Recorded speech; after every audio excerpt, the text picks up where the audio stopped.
Check. All right, so we got audio. Very good. Let's move that on down. Howdy, folks. My name is Dave. Thanks for joining me. Woodturning Wednesday on Twitch. I saw well, let me start over. I started this channel to become a better teacher and a better demonstrator. I'm always working to be the best turner I can be.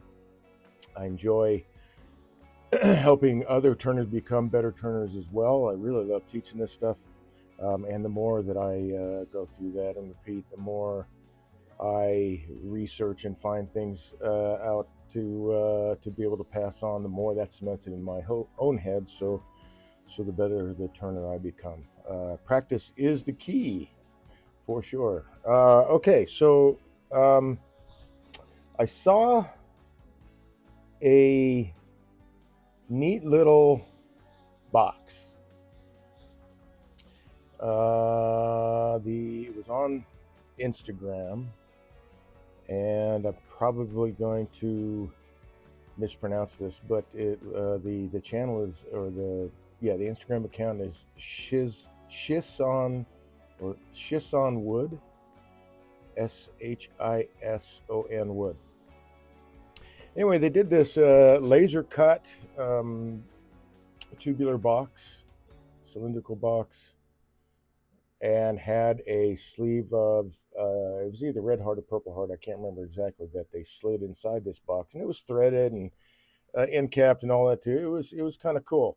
So I thought, I want to give that a shot and see what comes out. I don't have a laser cutter, but I do have a Dremel and some bits,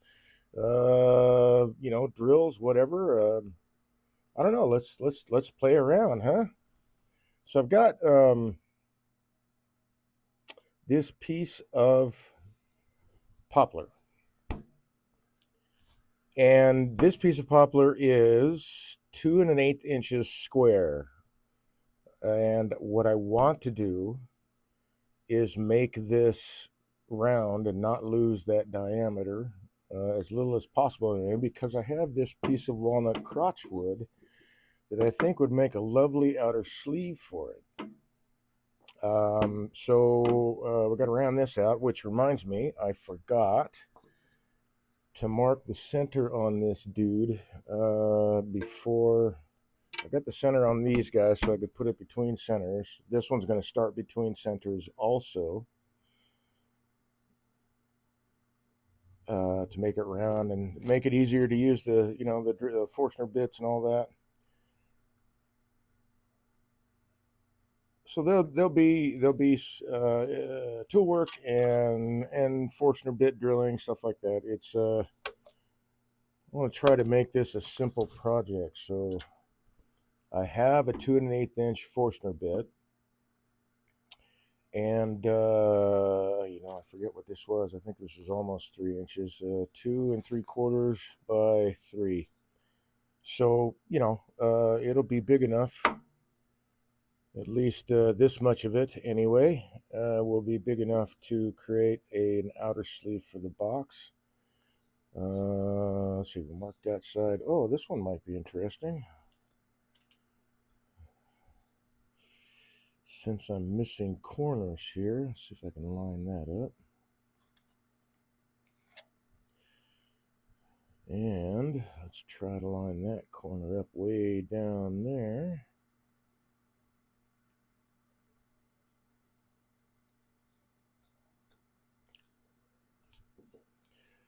So that is, let's check this here. Put one thing down. So I've got 1.5 and 1.25. So that is definitely off. So I need to move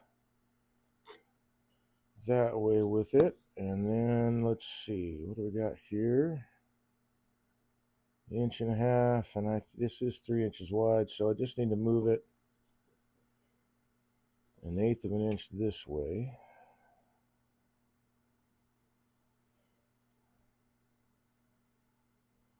So that will be closer to center.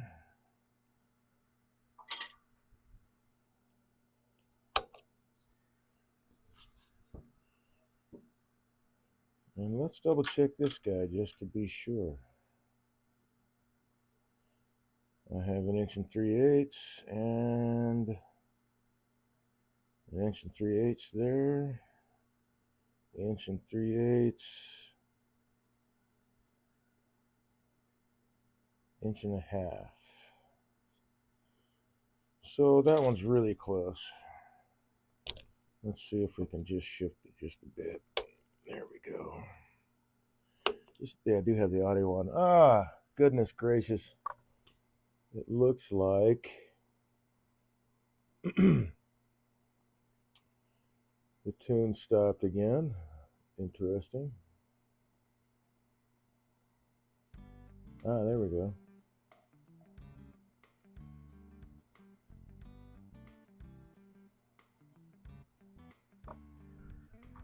All right, so we got that center, and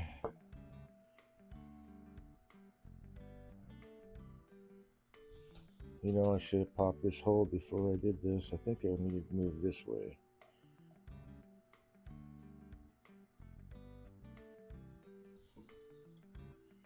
That is 1 3/8. Oh, I already punched it. 1 3/8. Okay. Okay. Never mind. So that one's ready to go between centers when I get this guy rounded out. Let's see, glasses down. Let's get rid of these guys.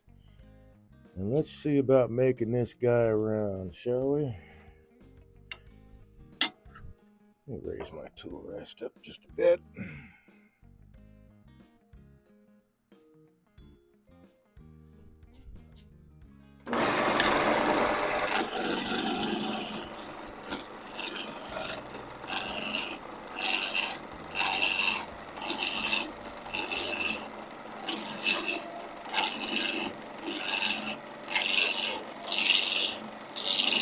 I'm not going to use this whole thing.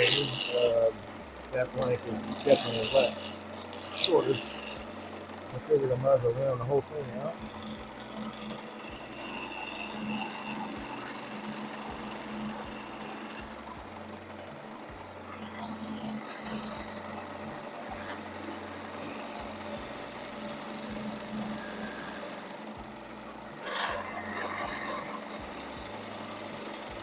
And the skewer should make pretty quick work of this bit.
All right, let's double check that diameter. I've got just a little bit touch of a flat spot there, but I do want to check this diameter.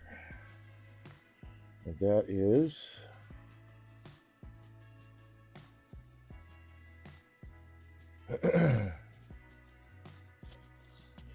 just under 2 1/8, 2 1/16. So we'll drill a test hole and see. But I can sand this guy now. I'll cut it down to size later.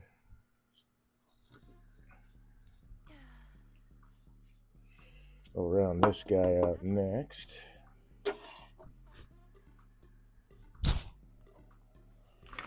Okay.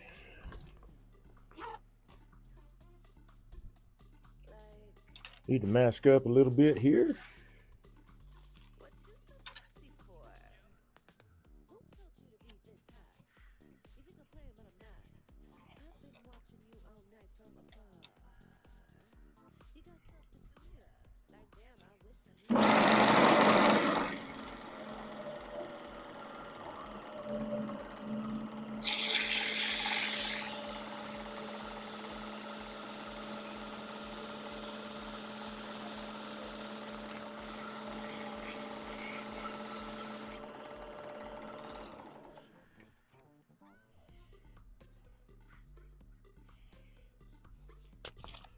Let's see, where did that guy go? There it is.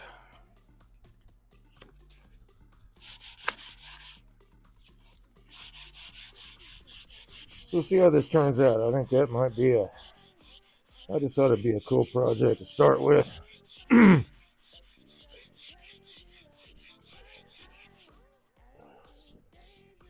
I thought about doing it with a bowl, and I will eventually, and I've got some twice turned bowls that are ready to be turned again.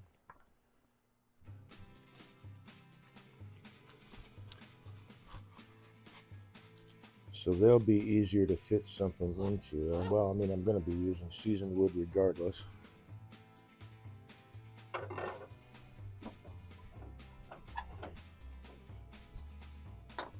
All right.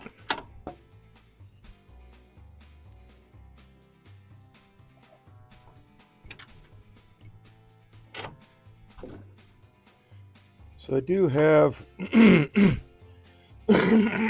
excuse me, there's some softer wood here, and this particular bit of walnut, it's got different densities everywhere, so I may wind up, actually I probably should do that now. I think I'll flood this with some CA glue to try to at least save up to here. I think I'll be able to pull something out that big maybe once it's round. I think that's too far in, definitely. Let's see, that will all right, let's get this ready for, I'm going to do this one with a bowl gouge because it's got some splits in it here and there, and I don't want to have my skew going right into one of those splits. I mean, I could rough it this way, but I'll just do it with a bowl gouge.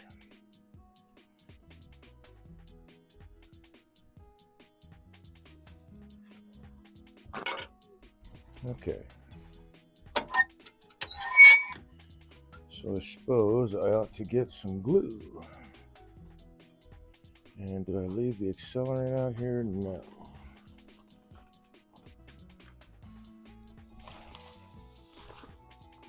And another thing. We want a glove on this guy.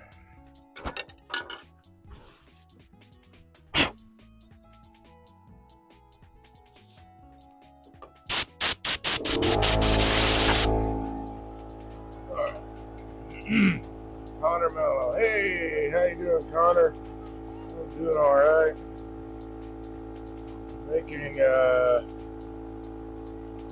Making a lidded box, but I'm making it with a sleeve, and I want to cut a design in the outside sleeve so that the color of the inside sleeve just shows through that design.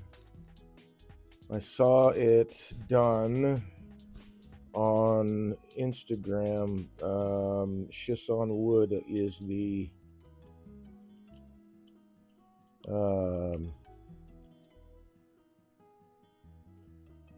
Instagram channel. Okay, so I ran out there. I gotta grab some more glue. But they had a laser cut outer sleeve. I don't have a laser cutter. I do have Dremels and other things, but so we'll make some designs with those tools, and I don't know, I thought it might be a fun little project. I didn't open this guy yet, did I? Nope.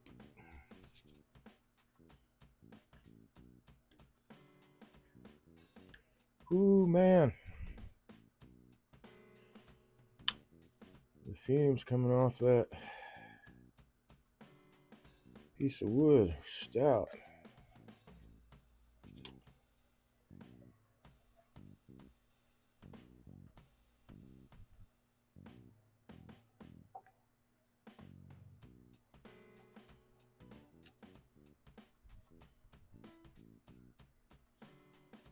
So I got one of these bigger bottles of, oh, I bet you that doesn't even have a hole in it, does it?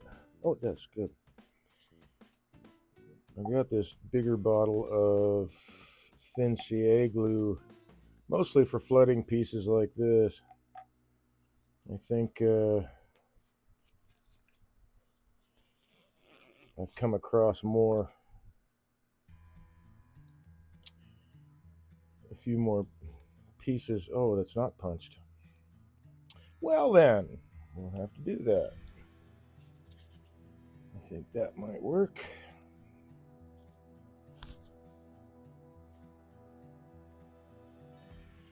Usually I buy these, in smaller bottles. I don't use a whole lot of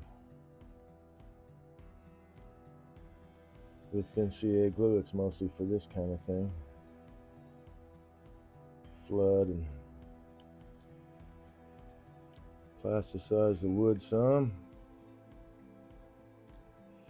You can do this with cactus juice resin and cook it too. There's lots of ways to do this.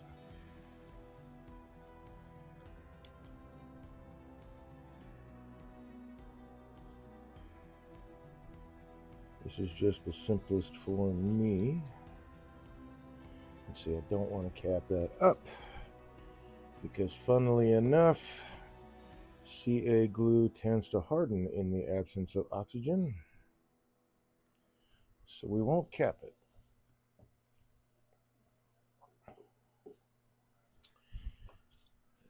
And it looks like most of it's soaked in. Let's get the rest of that mopped up. And we'll shoot that down and let that sit for a minute or three.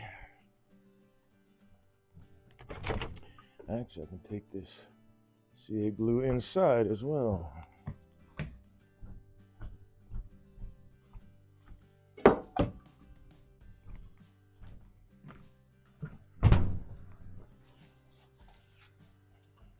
Alrighty then.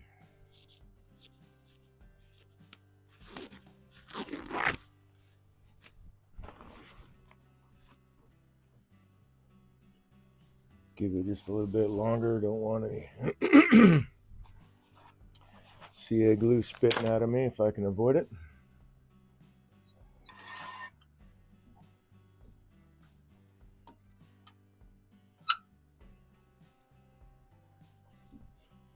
So that all clears very good.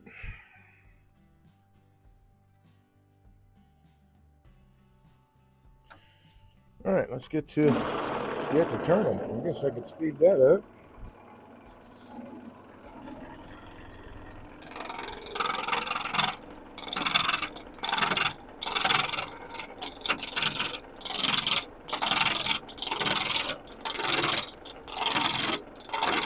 So just a reminder, people out there, this is a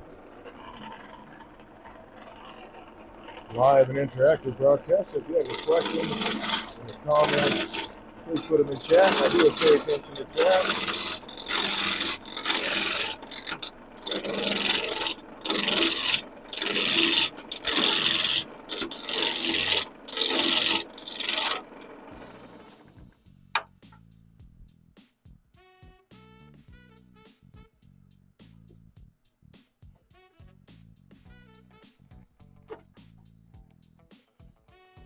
Okay.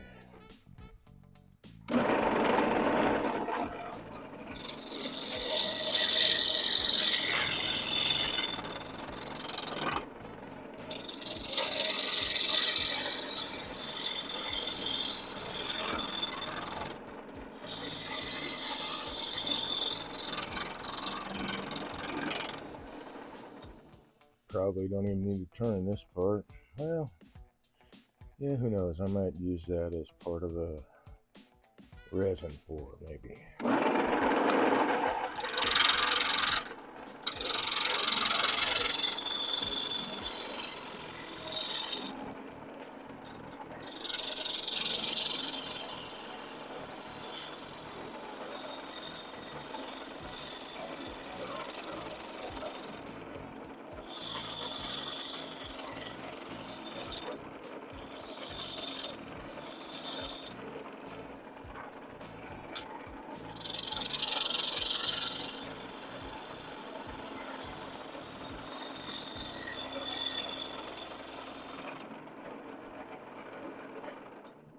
knocking around, so yeah, it's not round yet.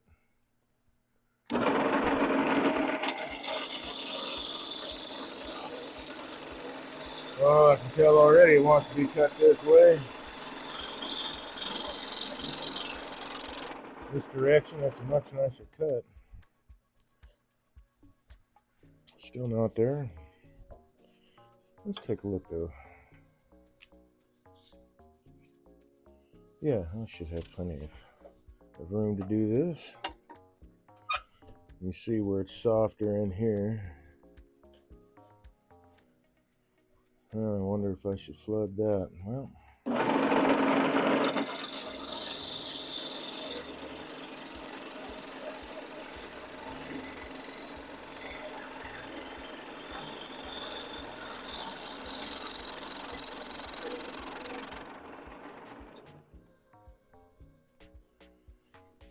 almost got her. So this grain, I think, wants to, so I got my grain is flipping around on me here.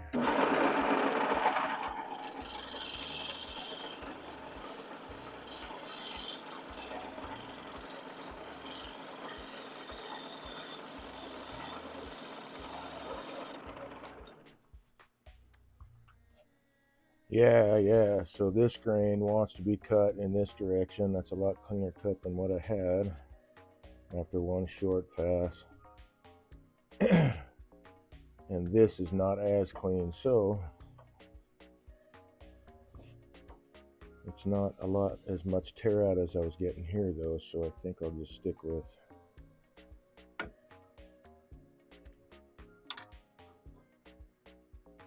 going from right to left. Whoops, well, there goes one tool. That's the tool count, number one, first one of the evening. Oh man, yeah, like butter.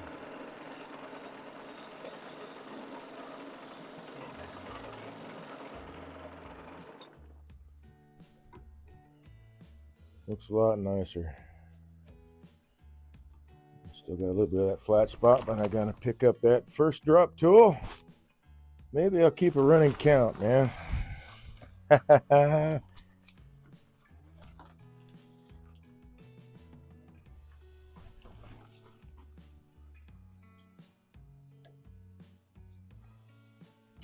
So 2.5.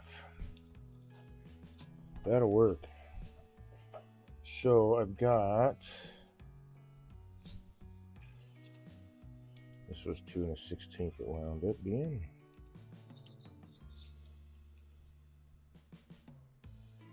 Oh, 2 1/8 there. So oh, it is just this bottom end. So I'll take my material from here. And let's go ahead and mark this end so my short memory doesn't have to try to keep tabs on it.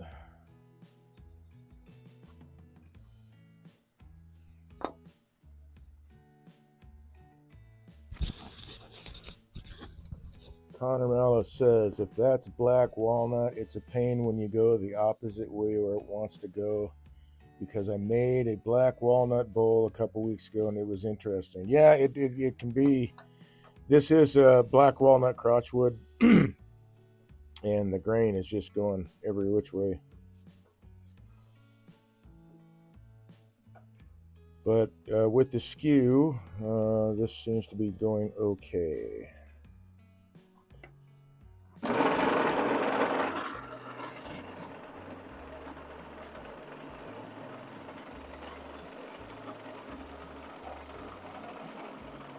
Oh, nice. Just like butter. Okay, so I need to figure out. We'll say that is where I'm going to make the foot, or the hold for the cup rather.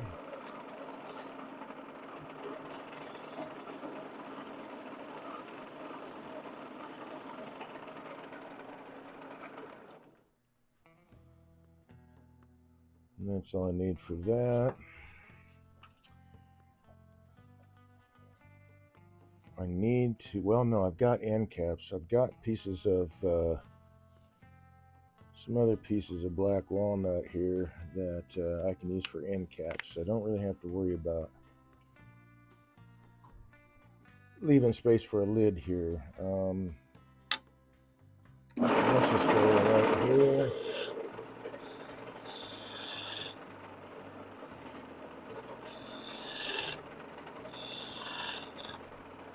So Connor, when you turned that bowl, was it still green, or was it seasoned walnut?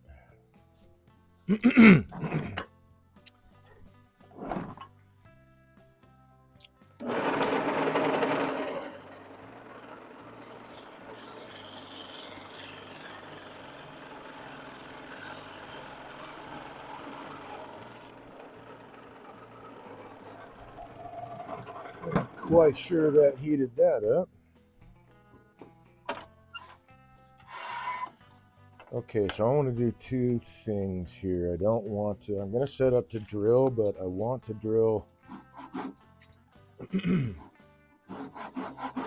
a test piece or a test hole first to make sure that this is going to fit okay in there. I don't have, I think I've got a 2-inch. I do have a 2-inch Forstner bit, but I don't have 2 1/16. I think I've got, see, what did I have here? 1 3/4, I think, and 2 inches. Let's double check. And my 2 1/8 inch, that's 1 3/4. So that should be 2. So I have a 2 1/8 inch Forstner bit in my Jacobs chuck already. So I'm going to drill with that into another chunk of wood. Test fit this spindle piece here.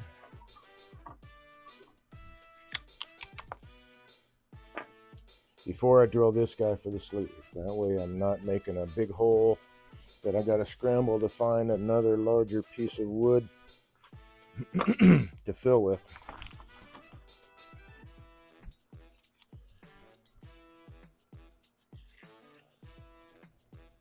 Okay, put that away. Let's grab this guy.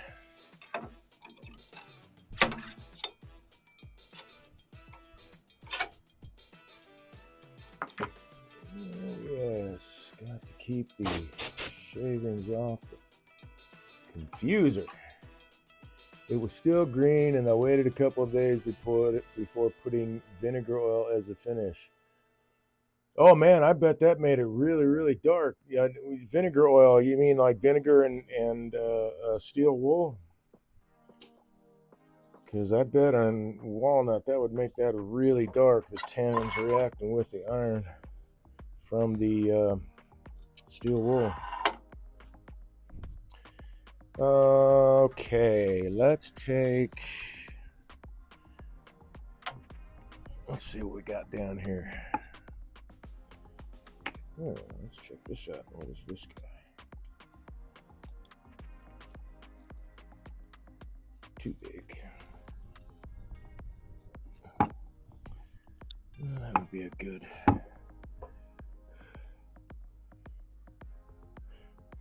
We'll go with this guy. What we got here? Oh, I was turning this into a jam chuck anyway, so you know what? I'll use that. I don't need to drill very deeply. Just need to test fit.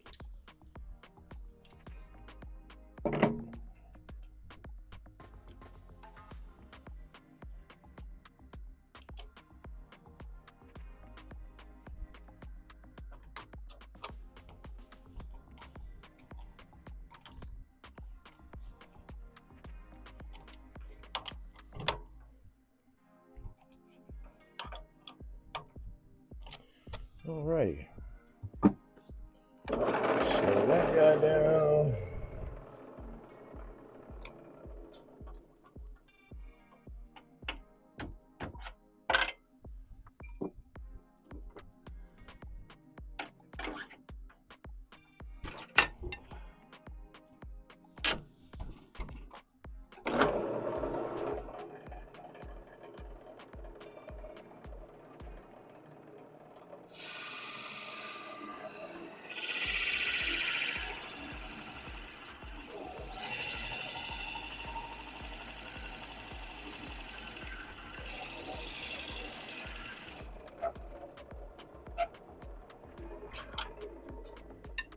Honey locust, man, that stuff is hard.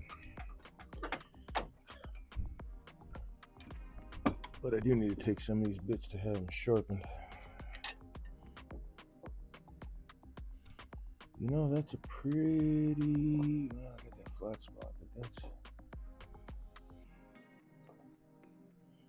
that's a pretty good fit. We don't want it.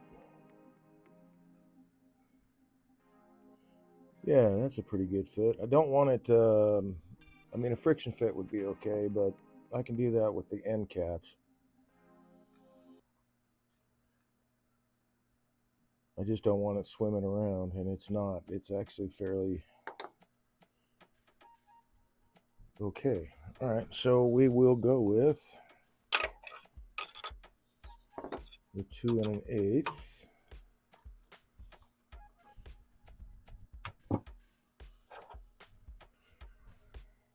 And a Hail Mary, yeah?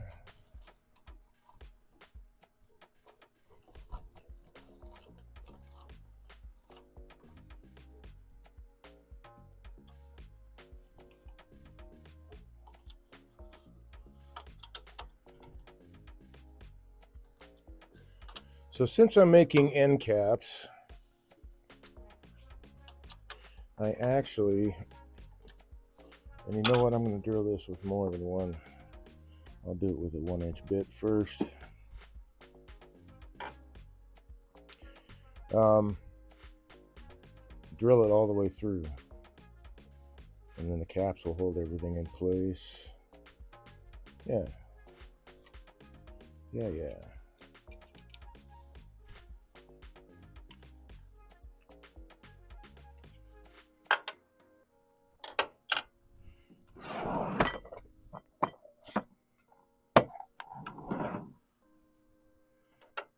Okay.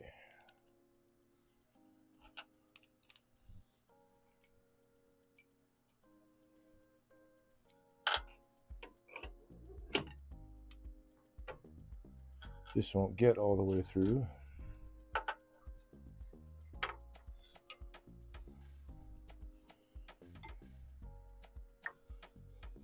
But it will get that far.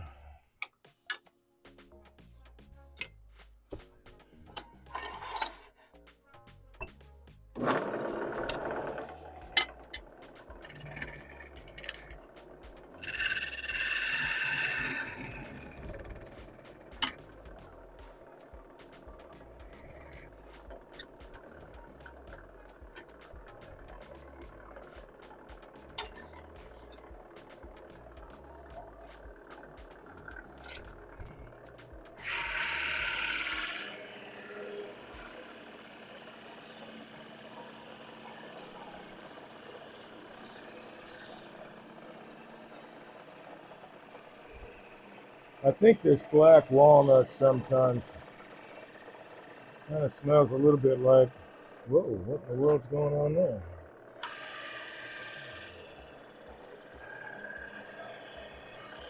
Okay.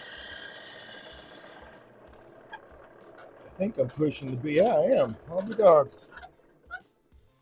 I was pushing the bit back. I didn't tighten that enough. That's wild.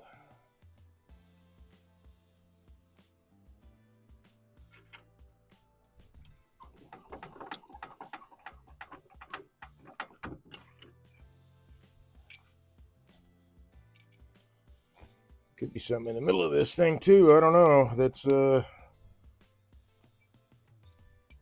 pretty tough.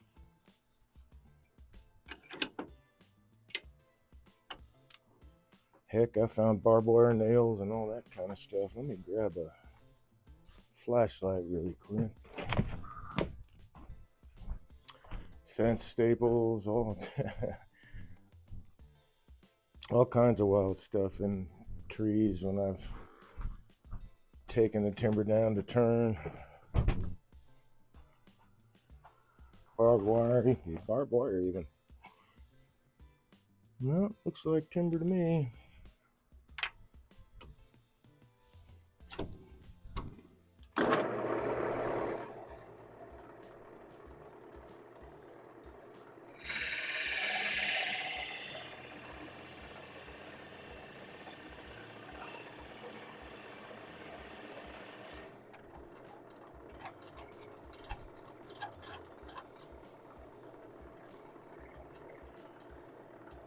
I felt it would be a lot easier to get through this guy and not fight it so much by just drilling it out in stages. I'm pretty sure that's kind of what you're supposed to do with Forstner bits anyway, unless you're going just a single, like an inch and a quarter hole. But a larger hole I want to work up to.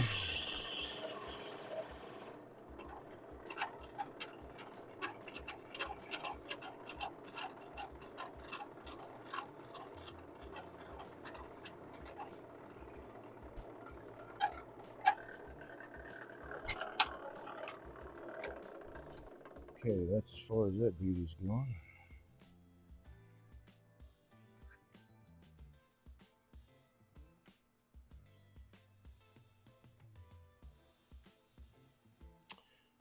But yeah, got pretty close to the end there. So now I'll go to what have I got here? I think I got 1 3/4 inches. We'll just use 1 3/4 inches next.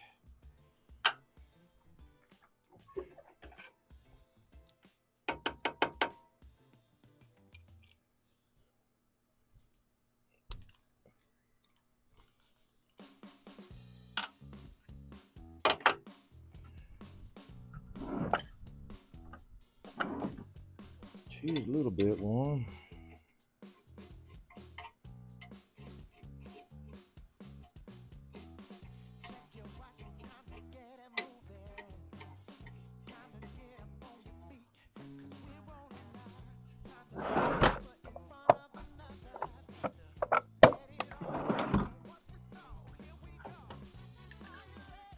Alrighty then, I think I've got a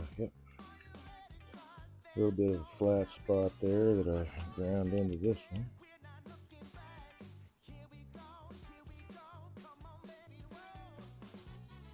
To catch one of these jaws.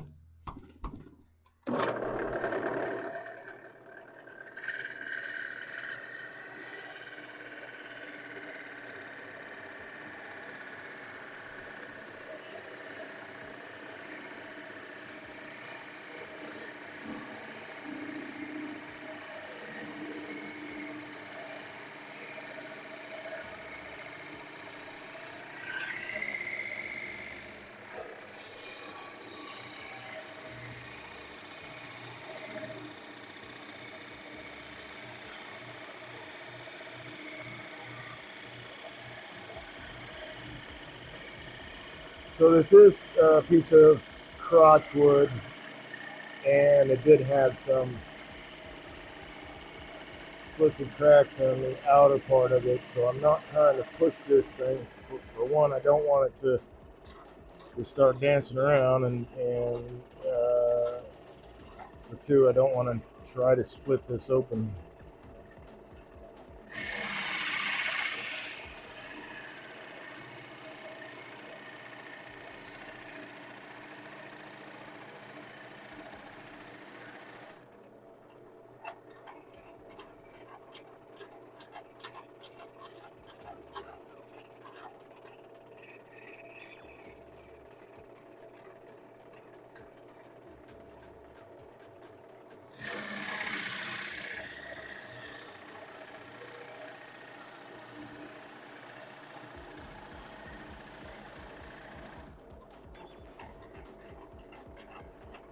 But with this one, I will be able to get all the way to the end there.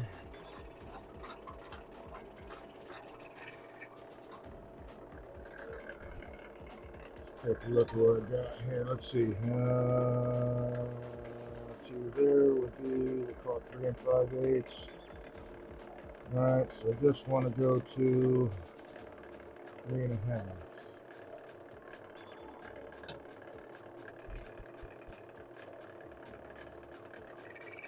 So I'll line up my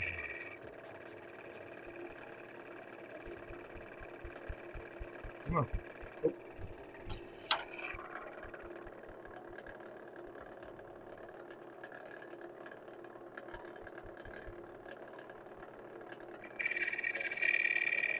Right about there. Got my quill ruler lined up, so let's go 3.5.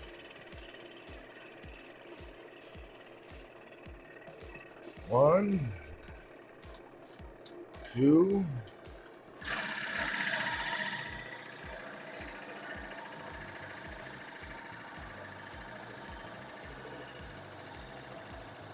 that's 3.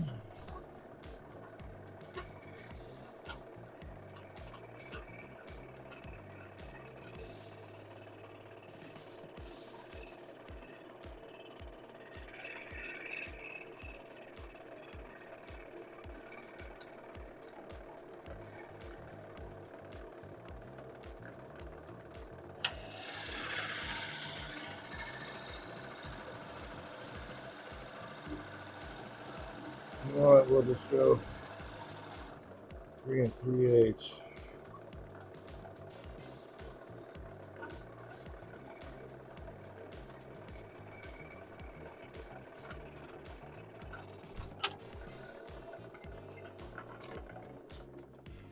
Definitely want to double check my depth here. Oh my.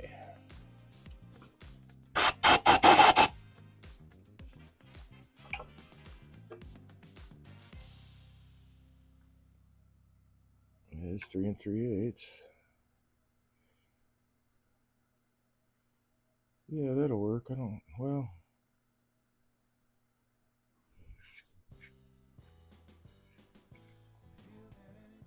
Yeah, I will go all the way full 3, 3.5. So I've got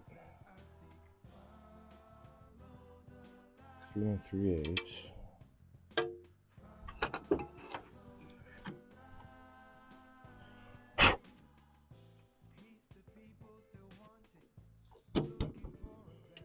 Line up my quill ruler here.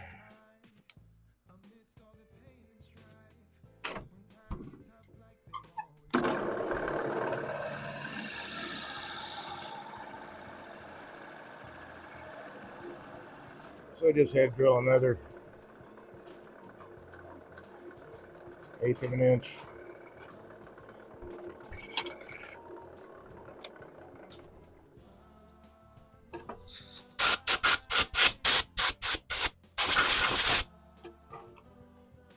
Oh, well, we're at it. Love that guy out too. So I imagine that's going to be mighty warm.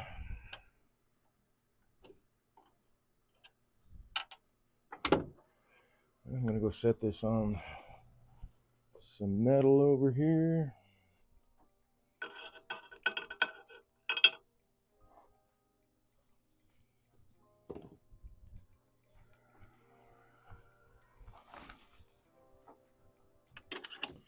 Alrighty then, just for funsies.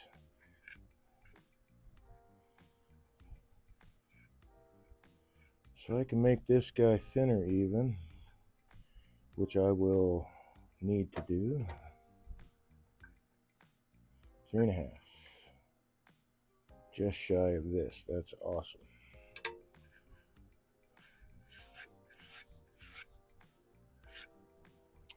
So I'll make this guy a little bit thinner, but first let me finish drilling that out. That may take it down to the thickness of the wall that I am after anyway. Okay, I think this one was the 2 1/8. Yep.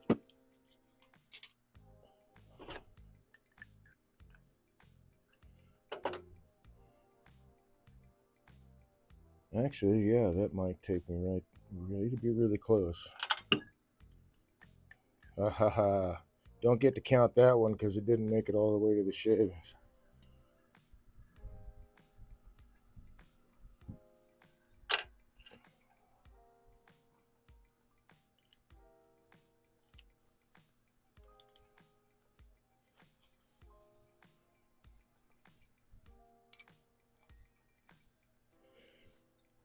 So you can kind of see there's a little bit of a crack there. It's not like a split, but a little bit of a crack there. So I'm trying not to stress this wood out too much.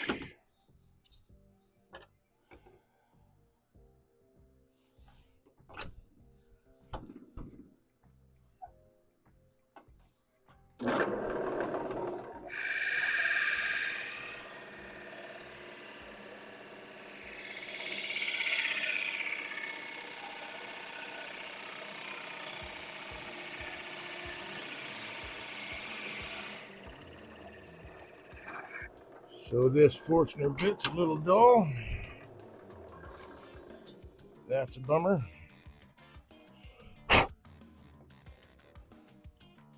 Yeah, that's a pretty good fit. All right, I'll take it. Let's drill this sleeve out.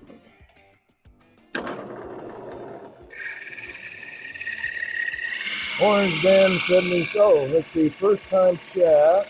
Whoa, I actually gotta go back and chat. Sorry, folks. A couple of you jumped in. Connor says, yeah, it definitely made it dark and bring the natural color of it out. Very cool. Connor Mallow was talking about using a vinegar and steel wool finish on a black walnut piece bowl that he turned. And my comment was, yeah, man, to use that, I bet it made it really go dark. A lot of tannins and walnuts, so he was agreeing with me. We'll go back to Orange Dan 76. Hey man, how you doing? I saw you were teaching your friend how to turn pens on Instagram there. I saw the pictures. Hey Dave, I saw that you like. Oh yeah, okay, that's what you're. Me teach my friend to make slimline pens tonight. Very cool. I learned to make glass marbles from him, and he. Oh come on, and he bought my first lathe. Oh, very cool. What was your first lathe? I'm going to ask. Next, he wants me to come teach him to make rings. Yeah, very cool. Slimline pen sounds cool. Isaac. Oh, Isaac. Yeah, I forgot you. It was back here. It says, first time chat. Welcome to the channel, Isaac222. What are we going to use this for? What I'm doing is I saw, I was kind of bouncing around on Instagram. I was posting a few things myself and then checked out a couple of people that I follow, like Orange Dan 76. And there's another turning channel that I follow called Shison Wood, Shison Wood, on Instagram. And they showed I think it was an ebony box, but in any case, they had an outer sleeve that was laser cut with a pattern. And then they turned either Purple Heart or Red Heart. I think it was Red Heart. As a sleeve on the inside so that the color showed through the cutout pattern. And then they put end caps on it and they threaded a lid for it. I'm not going to do that. But I am going to make the end caps. I've got some other cut off pieces of black walnut that I think might work. So this is the outside that I'm actually going to carve the design into. This is the piece that I turned, that I was just test fitting this hole as the inside sleeve. I'll be hollowing or using a Forstner bit to hollow this dude out, so it'll just be a thin sleeve that slides right inside this, and the end caps will hold it in place, and it'll be a lidded box with a design like that. So I thought it might be pretty cool to try it out, man. I don't have a laser cutter, but I do have a Dremel. Slimline and Isaac222 says Slimline pen sounds cool. All of those sound cool. Yeah. It's a lot of fun to turn, man. I don't know if you are a turner or you have an interest in it. I really enjoy teaching it myself. I definitely enjoy turning for sure. I think it's a relaxing, for the most part. When I have my head straight, it's a relaxing endeavor. But I did start turning as therapy for PTSD, so it is my therapy. Orange Dan 76 says it was a 12-inch Delta 36. Oh, 12. Okay, all right. With the belt change, yeah. You upgraded to a 14 Delta with a variable speed. Nice. Isaac 222 says, I can't wait to see the final. Yeah, me either. We'll see how it works out. Ramingor, first time chatter. Hey, welcome to the channel. Thanks for stopping by. You have yourself an excellent day, Dave. Well, thank you. I hope you do as well. Isaac 222 says, woo-ah, I'm not a turner. What does it take to start? And Orange Dan says, a lathe and tools. Yeah.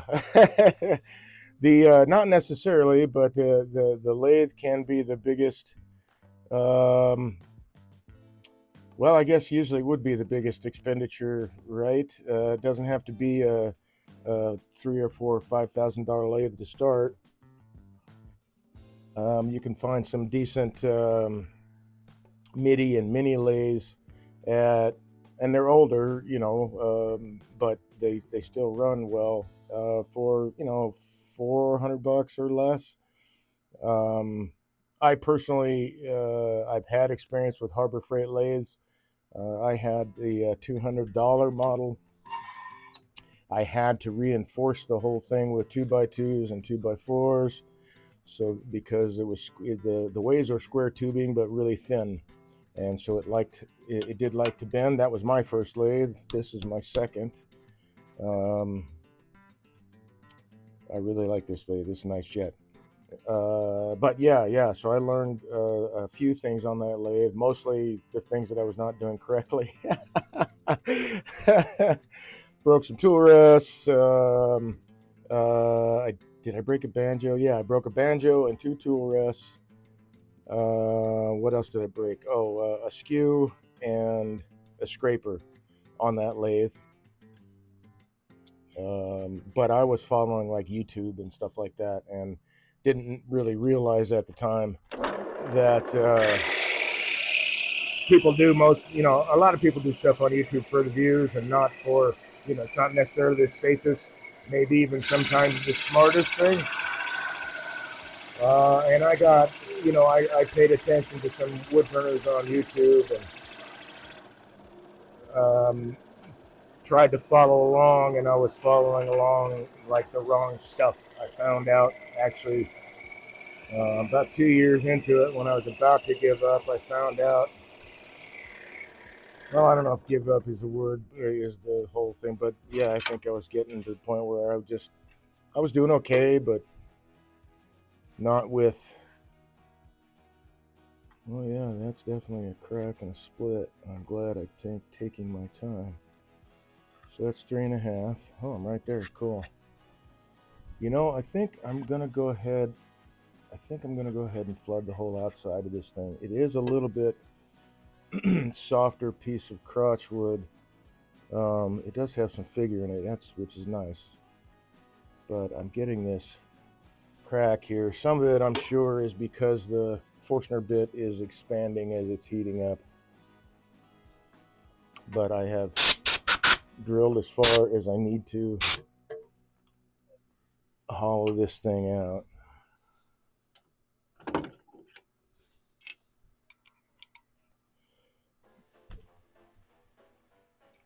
I just went with the easy, super easy. Grab Forstner bits, and since it was all going to be perpendicular walls and a hole, it's like, you know what, we'll just do it this way. Why not? We got the tools. Let's see. Orange Dan says, I hate to see when guys on. Oh, sorry, I'm a little bit back. Wood is easy. You find it cut down for free all over. Yeah, really. That's my favorite. My favorite wood to turn is free.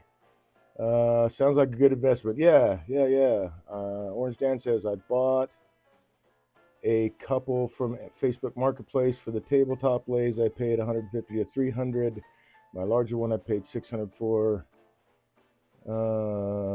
Isaac 222 says that's a lot of things broken. Is it easy to get hurt? Well, I'll be honest with you. this is a dangerous prospect to handle, because we're talking about moving machinery that does not care if you scream. It won't stop and go, "Are you okay?" So you have to be mindful of where you're at and what you're doing with the lathe, which is why I find it to be such great therapy for PTSD, because it helps me to focus on right where I'm at, which is in front of the lathe with a piece of material that's spinning around about 50, 60 miles an hour. So that, yeah, you do have to pay attention. Yes, people get hurt on the lathe, but it's because because they don't do smart things.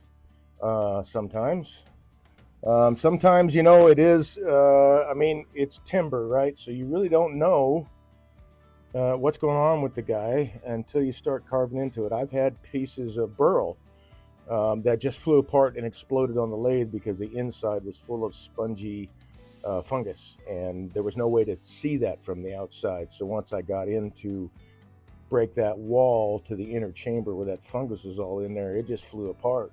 So, I mean, yeah, there is a possibility.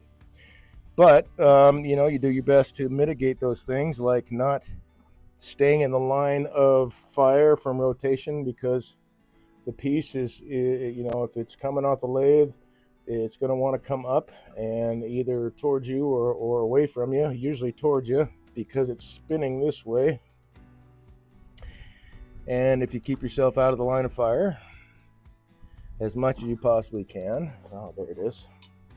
Looking for this guy. You know, holds are very, very important. Learning proper holds and centering techniques, all that stuff. There's like I don't know. There's so many pieces of this puzzle. It takes time to get everything, you know, to kind of flow.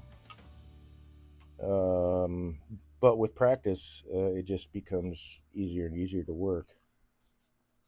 Or with good practice, anyway. I don't know. I don't know if I believe that practice makes you perfect unless you're practicing perfectly. Perfect practice might make you perfect. But yes, you can get hurt. But I mean, you know, you can get hurt with doing a lot of things, I guess.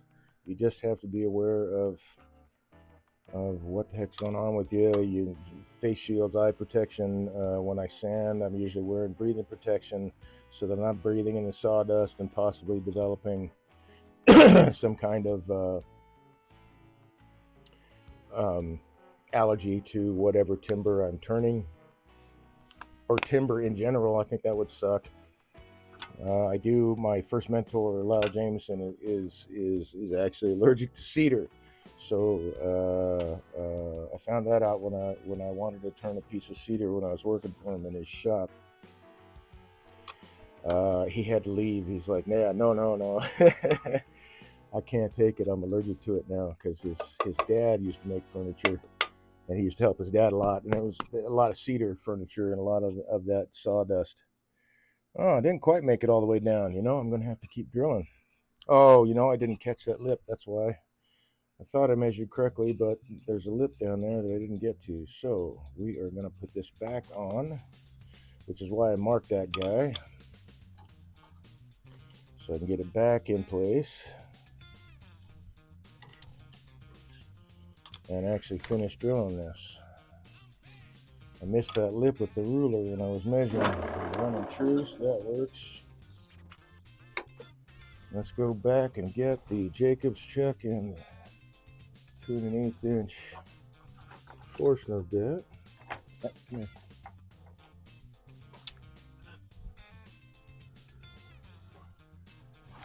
here. Which is still warm for some reason.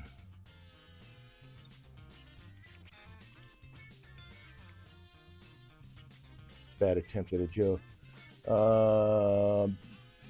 I hate to see what guys on YouTube turn the lathe and put a piece on the screw chuck, but the risk on burls was way worth it if they don't blow up. Yeah. You know, screw chucks are, if you've got good solid wood, I mean, whatever hold you're using, a glue block, a chuck, between centers, whatever, as long as it's secure. I mean, that's no guarantee. Timber can just fly apart. You don't know the strength, the internal strength of the piece until you're actually working it. But yeah, I mean, I think it's always been worth it. Hello. I didn't seat you well enough, did I?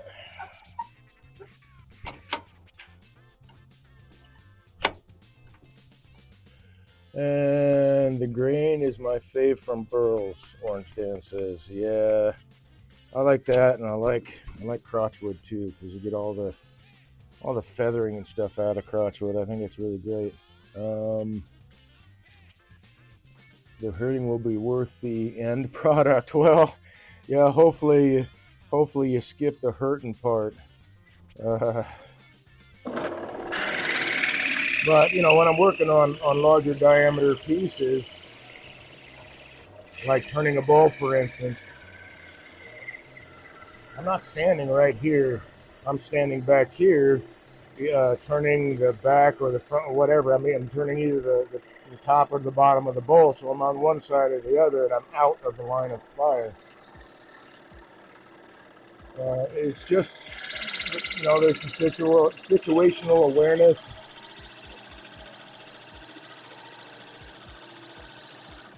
Let's see how far that got now. I mean, I'm not going to lie and say, oh yeah, it's totally without risk. It's not. You're applying hand tool to a rotating piece of material. But you learn, you know, when you learn ABCs, anchor, bevel, cut, always practice anchor, bevel, cut. You're anchored first, your bevel's pointing in the direction you want to cut, and then you rotate the cutting edge into the cut. That's your cut, you start. I mean, that's really like the most basic way to put it. There's a little more to it than that, but not a lot. I mean, that's just cutting it down to absolute basics. There's only 3 cuts you can make. Let's see, I want to line up my quill ruler here, because I only need to go about half an inch. Let's get it back on one over here. That'll work.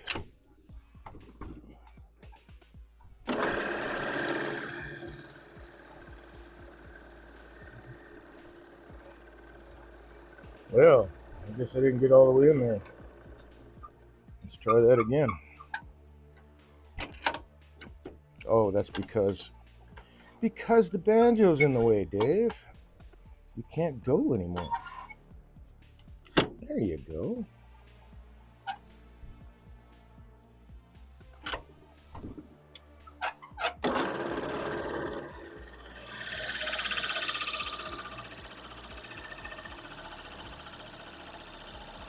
But you know, I mean, I've seen very, very few. Actually, I don't think I've only seen one, like, really bad accident, and it wasn't at a lathe. It was in a wood turning class, and it was a fellow who was trying to sharpen a tool and wasn't set up on the tool rest of the grinder correctly. And things do bounce when you do that, and his finger was up underneath it. That was not pretty. Didn't lose a finger as far as I know, but I mean, you know, he had to go to the hospital. I myself have been hit with pieces. I've been hit in the chest once or twice, but that's enough, you know, to learn to get out of the way, to work as much out of the line of fire as you possibly can. Working with spindle turning stuff, it's not so bad because all of the force is this way, especially with the drilling. It's all the force is pressing into it, and the chuck is holding it in place.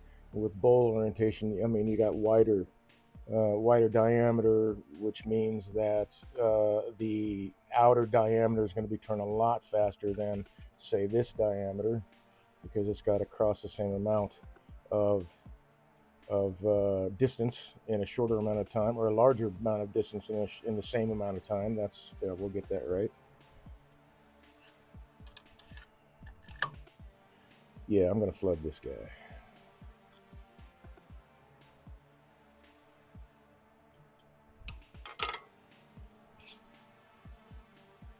Yeah, right to where I needed to go. So I can take this guy out now, put him back again.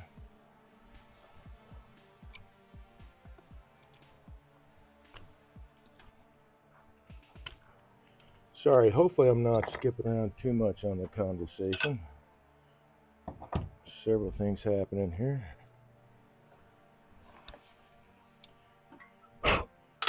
But you know, if you learn the proper way to do things, or is that the right way? Is that a good word? The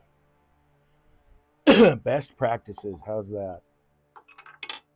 Then you start off already ahead of a lot of people. That's not going to go all the way through because there's going to be an airlock, Dave. But it fits very well, so we'll go with that. I need to get my glove.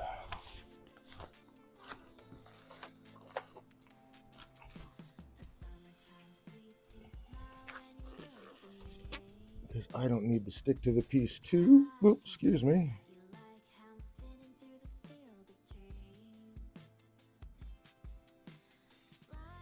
So this might add to the odor when I'm cutting a design into it, but hopefully flooding this will help seal those small cracks.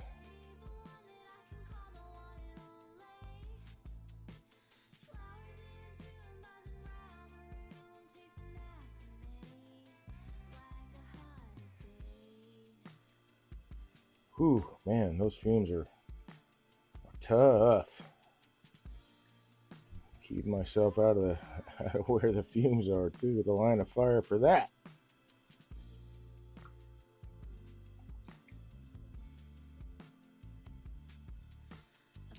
It is soaking in pretty good. That's a plus.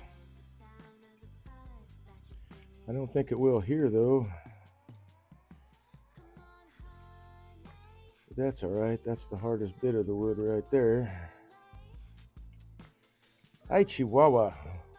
All right, I gotta take my specs off because the fumes are getting trapped behind my eyewear.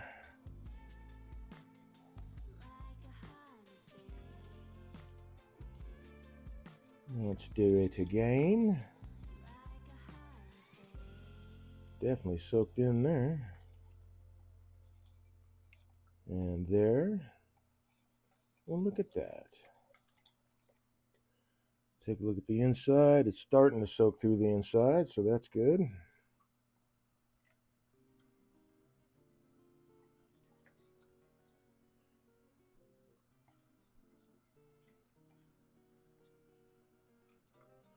I don't want to try to dump a bunch on the inside, and hopefully that it will swirl around and all soak in, because usually I wind up with a little bit too much. And I don't want to pour it back into the container because it's already made contact with the surface.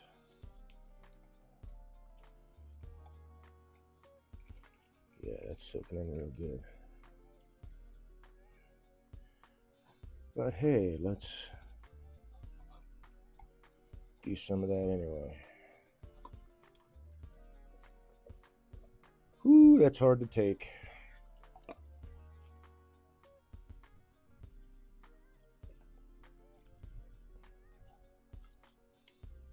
All right, whoopsie daisy, don't be dropping the things, Dave.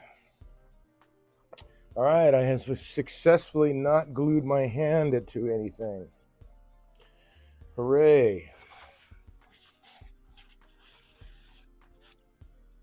All right, I now want to go ahead and put this, I can take this off now. I'm going to put this in the chuck and then hit it with the accelerant. But I'm going to turn it around so that it helps pinch that crack closed. And I don't need a lot of pressure. Actually, I don't want to use that chuck. Yeah, well, it'll work fine.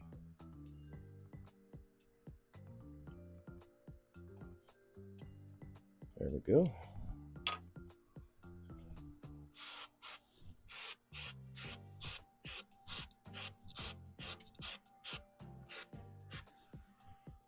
And let that sit for a minute or two.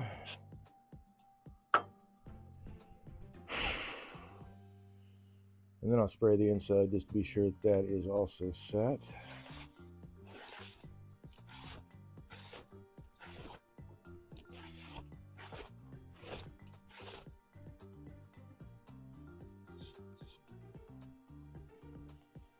Fortunately, that will sand out. That's the glue itself changing color. And the sleeve fitting well in there with it being, I'm going to do my best to glue it in place, at least on the ends anyway. I don't know, we'll see how I can attach it to where the designs are, but I'm going to try to glue it in place to help this stay together too. But with the end caps, I don't know, maybe I won't need to. We'll figure it out as we go.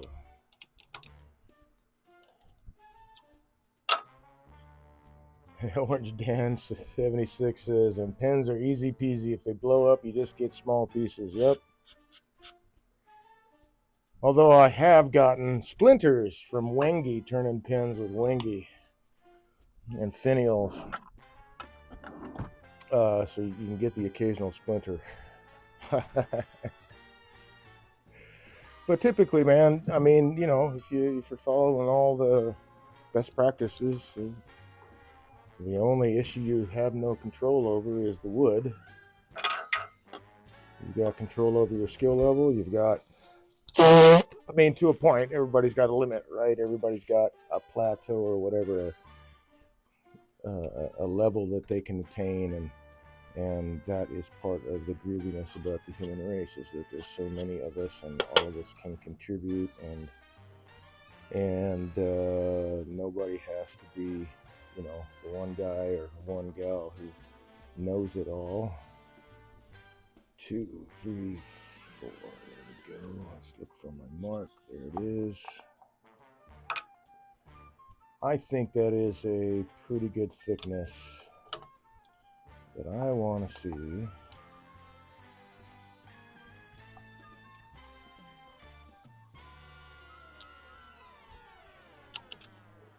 If I can shave it down just a bit.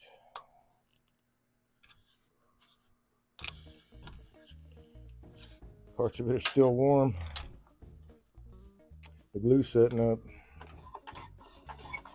Yeah, the smaller piece you got, the less,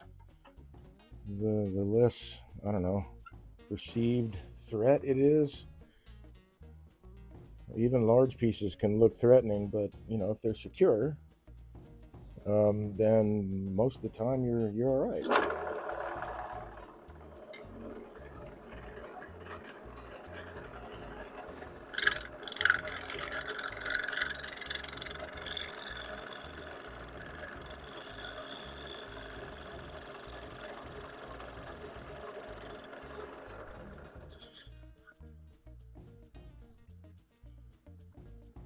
All right, I'll sand the rest. I think that is a good wall thickness. I'll stick with that.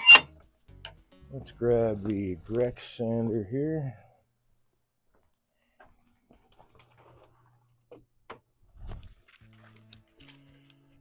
What is the grit that's on there now?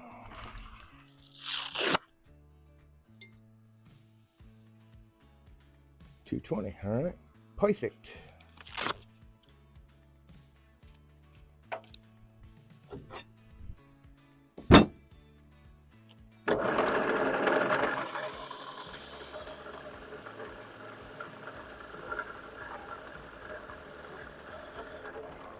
Whoops. Need a mask. Don't need to be breathing all that in.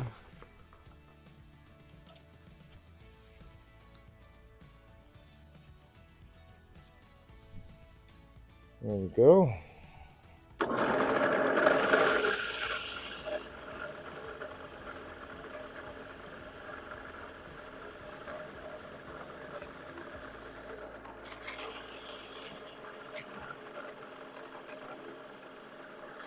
Woo!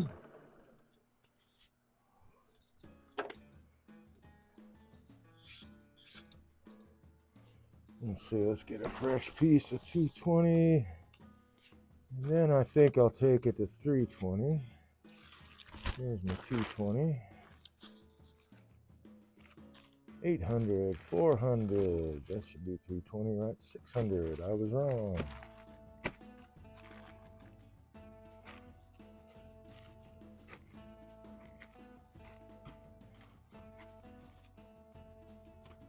$60 would be too much. Well, I said it somewhere. I guess I'll have to get another piece. That's 400. That's 220. That's 600, 800. Another 400. 60 is way too much. What we got here? That's also 400. Let's look in the magic box.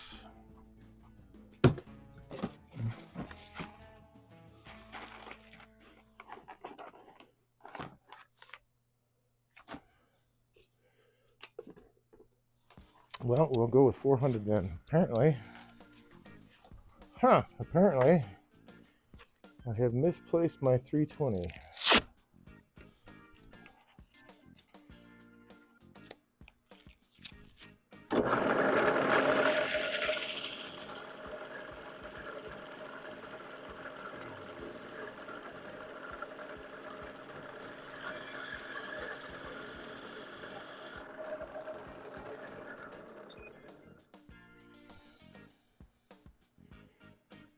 All right, that looks pretty good. We'll hit it with 320 next.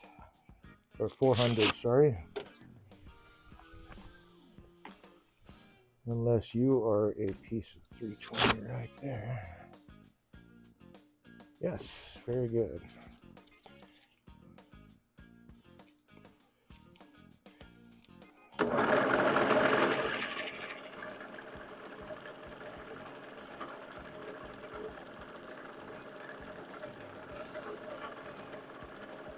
So, Orange Dan,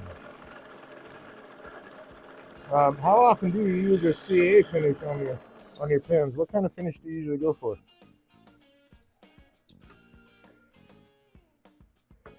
This will be almost similar to that, I guess, it being flooded with CA glue, although it's not a shiny surface. Yeah, I think I'll hit that with 400 now. Let's hit this one.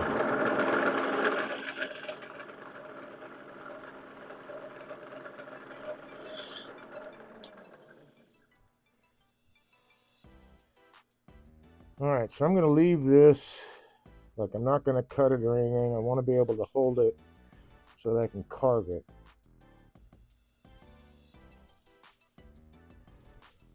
And I suppose that means we're going to grab the Dremel. Actually, you know what? I think instead I'll just drill. Oh, good. That kept that crap together. I'll drill a series of different size holes with drill bits. Let's draw a little bit of a pattern. You know, I don't need... Yeah, you know... come on, Dave. I can finish sanding it after. All right, so I don't need my mask for the moment.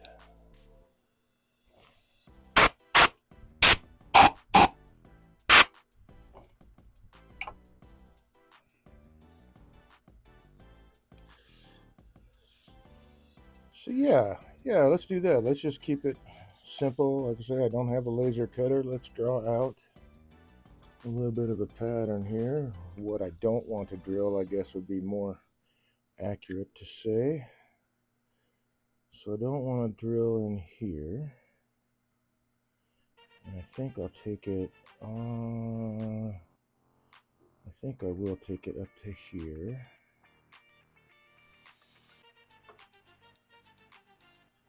Like that.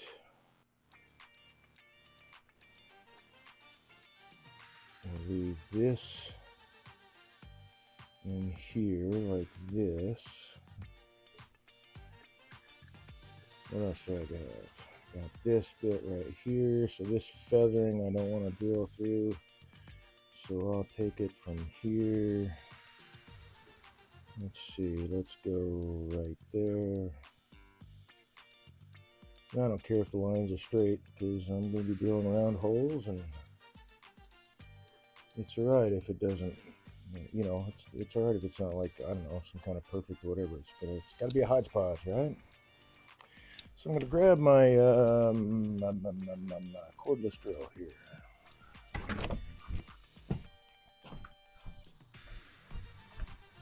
Put that away.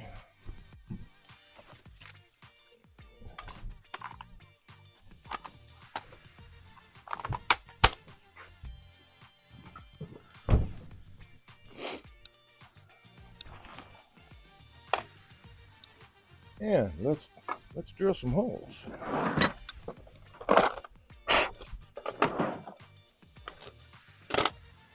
Let's see, I think I'll start off with 3/8,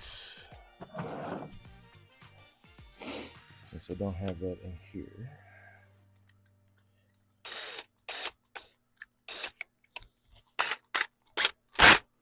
And I'm going to wash the image out a little bit so that I have some more light.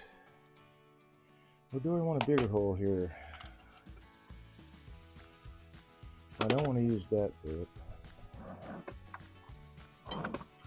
I will use an angled bit instead of a brad point, or I think they still call these brad points. I can't remember, but I don't want to tear up the surface too much. Yeah, let's get a bigger one. Start off with some bigger ones.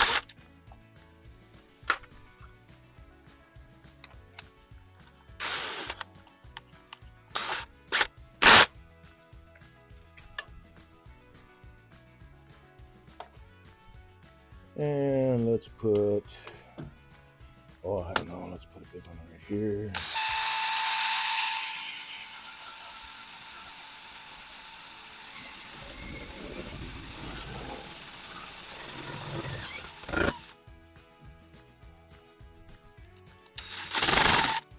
All right, you know what? I'm going to do this with the Dremel instead. This timber is soft enough that I'm getting just a little bit of tear out around the hole, and I don't want that. I would have to use the Dremel to clean that up anyway, so I will just do the whole thing with the Dremel. I was hoping that would work.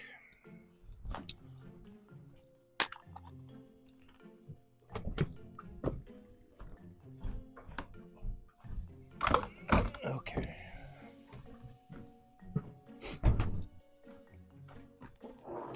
Grab some bits here.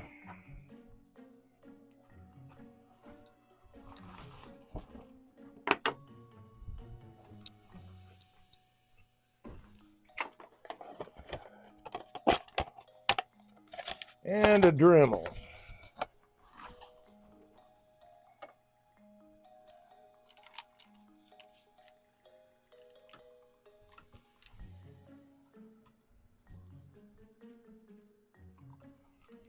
So I'm going to clean that up first, since I got to do that anyway. There you are.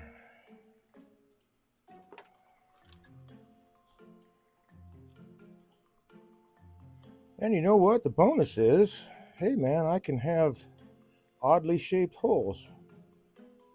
Yeah, I can make oblong holes. I can do kinds of stuff. I could actually, well, It's almost thin enough I could use my dental drill, but it's not quite there.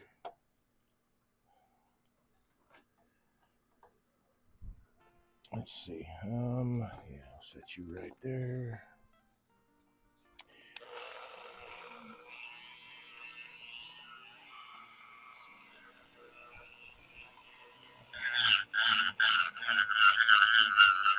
So this, I'll just start on cleaning up this hole.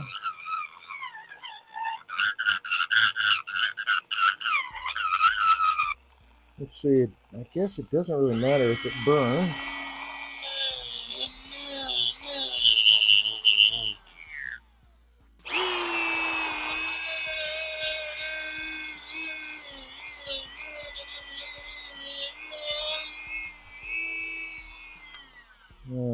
Bear with me here. I think I figured out what my issue might be with my Dremel. And I need a screwdriver. I think it was this one.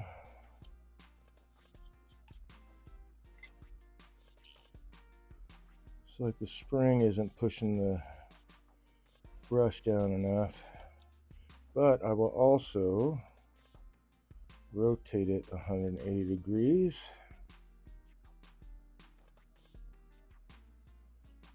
So it makes contact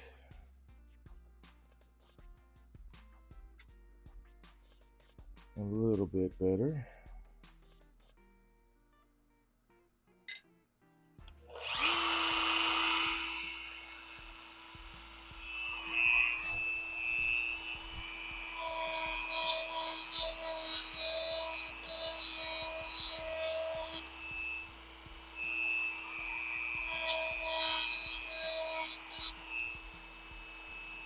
Yeah, I'll just do some oblong holes, man. Let's just make them.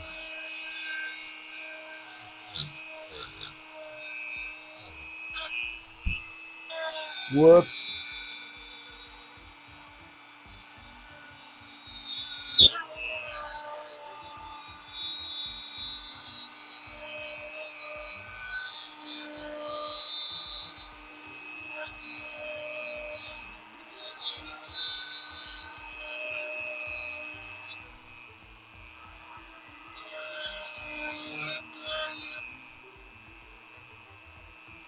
And then, whoo, boy, that's the glue smoking is pretty harsh, man.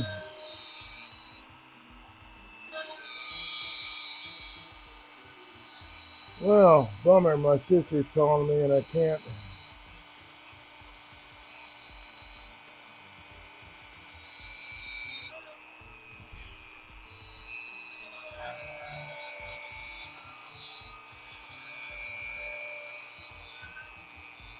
Sorry, sis, I can't have a long conversation with you right now.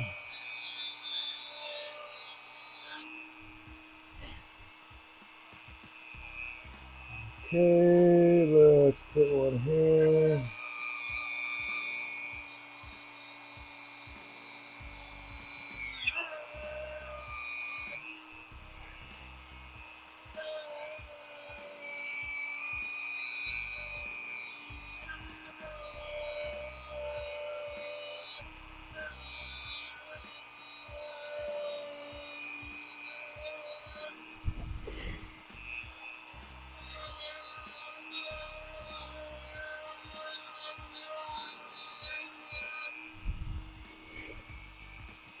And then, let's see, we're leaving all that alone.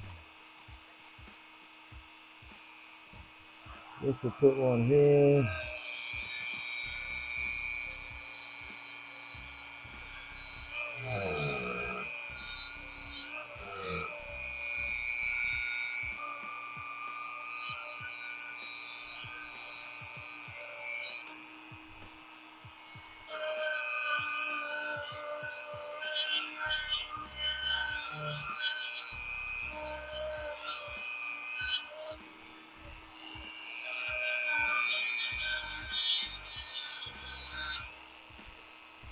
And then,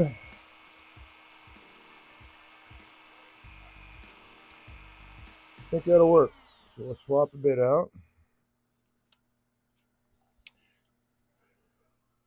Nothing new on chat there.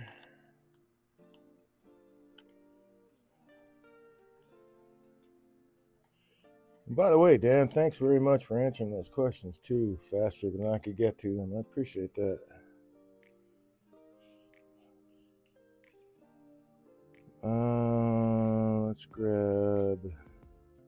Let's grab this guy. Well, yeah.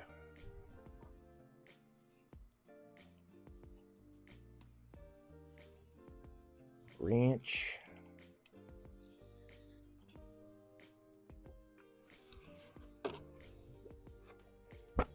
I'm curious, is that wet? So the CA glue has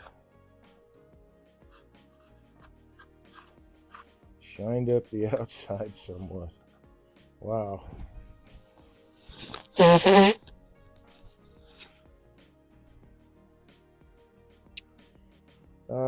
Okay, let's see, let's put one here. Oh, that's right, I have to keep that figure too. So let's erase this line. I'm glad I saw that. And we'll take this line over to here. Like that.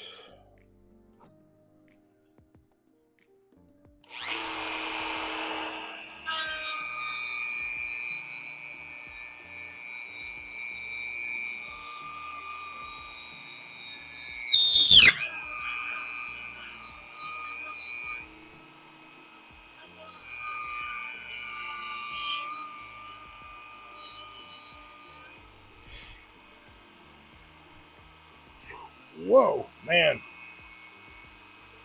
Those fumes are pretty hard to take.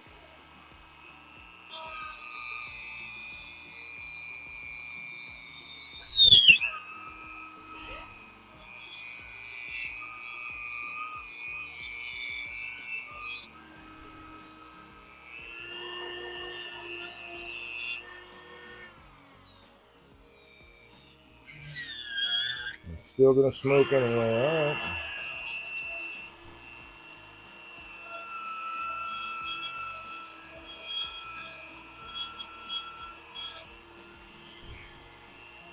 Let's see, put on there.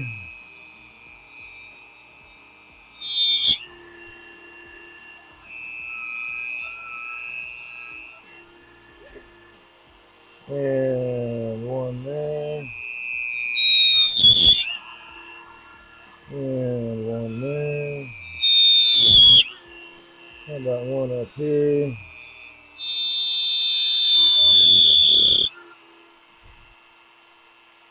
Let's see, where else does one need to be? How about right there?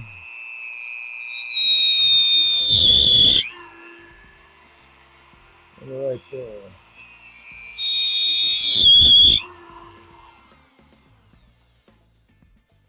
Okay, next guy.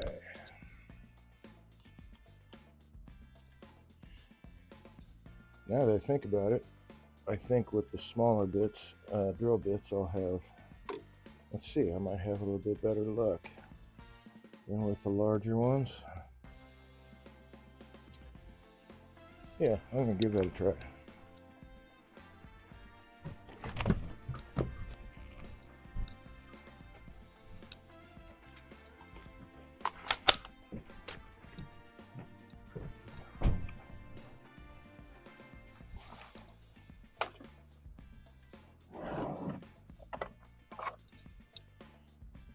Wrong set of bits.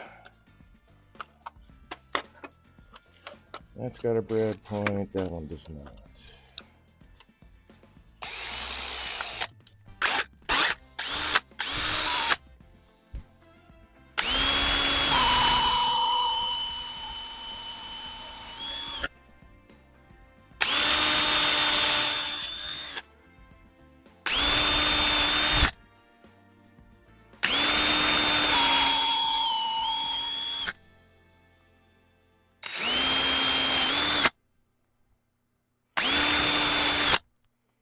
Just a bunch of random holes, different sizes.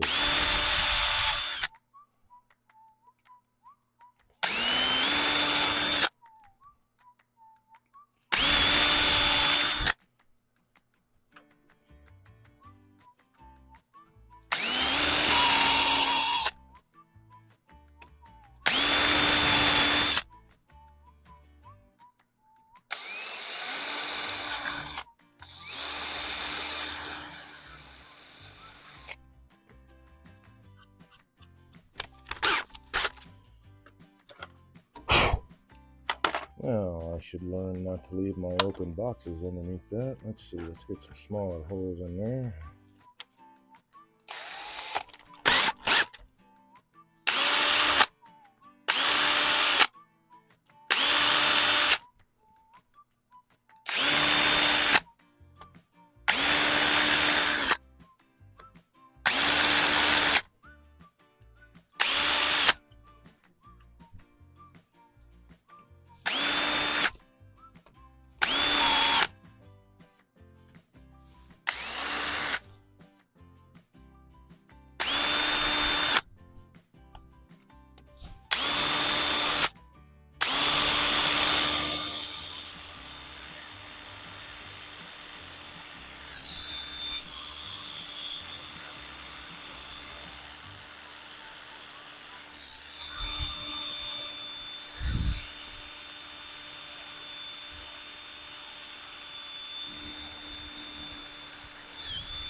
There.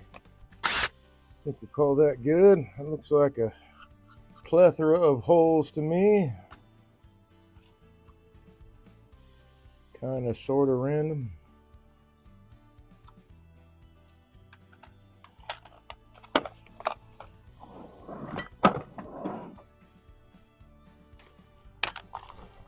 And hey guys, don't forget, I should mention this more often, but any broadcast that you miss, you can catch the replays on my YouTube channel, YouTube at Dave Reif. Go there, all my past broadcasts are stored there.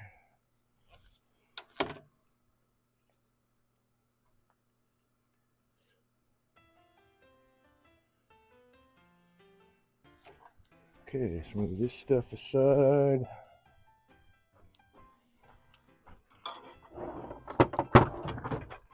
Oopsie daisy, but not the drill or the screwdriver.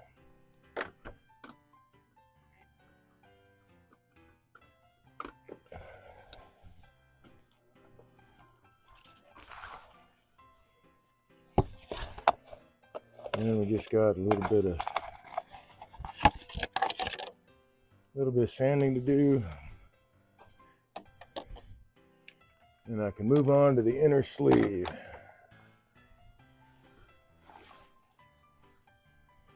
So this is at 400 and it is used and abused.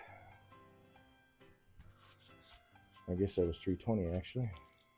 So I'll hit it again with 220.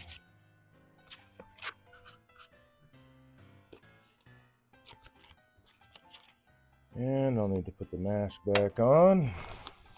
How's the audio? Yep, audio's going in. Cool. Heretic. Hello, fellow machinist. Howdy, Heretic. How you doing, man? You work on a metal lathe then, or essentially the same thing, just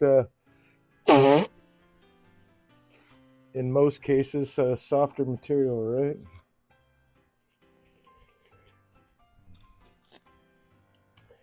Thanks for stopping by, man. I appreciate it. I don't know if you have any interest in wood turning or are a wood turner. Or you said machinist, so I went with metal turning or metal lathe. Okay, and that's got the pencil marks off. I had a boo-boo somewhere.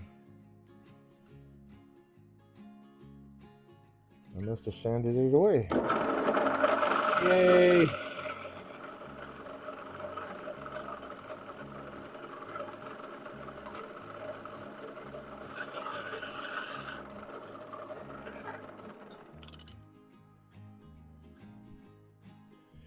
Okay, now I can go to 220. I can go to, well, I guess I'll go to, what is that, 320? That's 220. So I'm going right to 400. I have to skip 320, unfortunately, because I can't seem to find my pack of 320 sandpaper.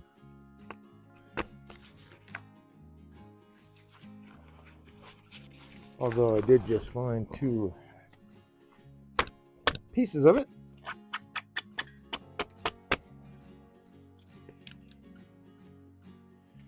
So 320.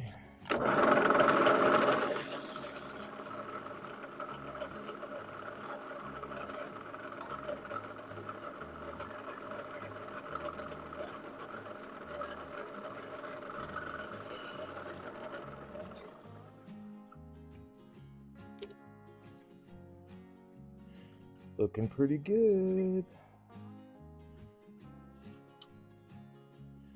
Well, I guess I'll go right to 400 then.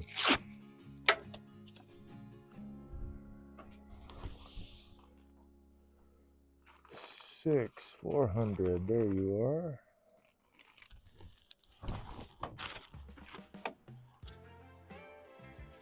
Oops.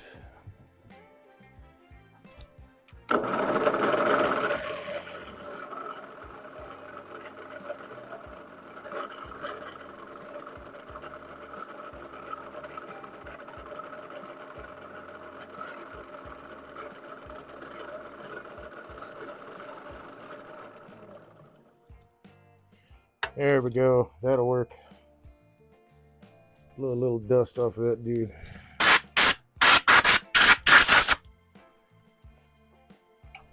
Okay, we're done with that. And I get to keep all the cool figure, and the rest is just a bunch of random holes. And then when this fits in there, not yet.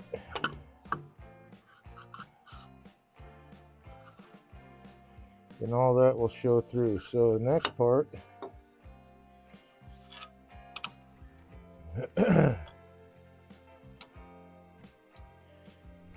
is to drill this guy out. But we're going to cut it to the length I need. Oh, that's why. Guess I need to run a little bit of abrasive on the inside.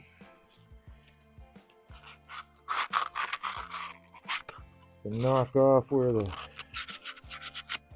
everything came through.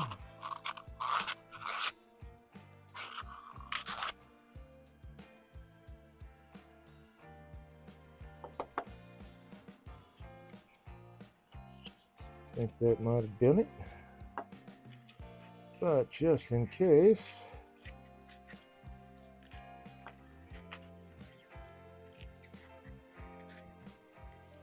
make a little cone. Get some of the bigger holes anyway. What else do I see? Anything right there? A little bit right there. A little bit in that guy.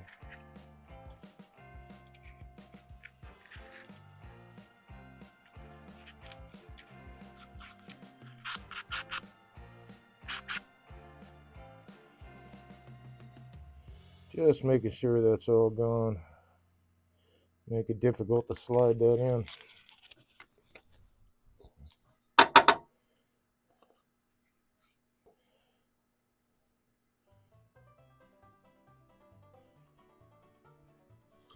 That's a little tighter than I want. But this is... Alright, we can fix that, not a problem. So I want the wider end there.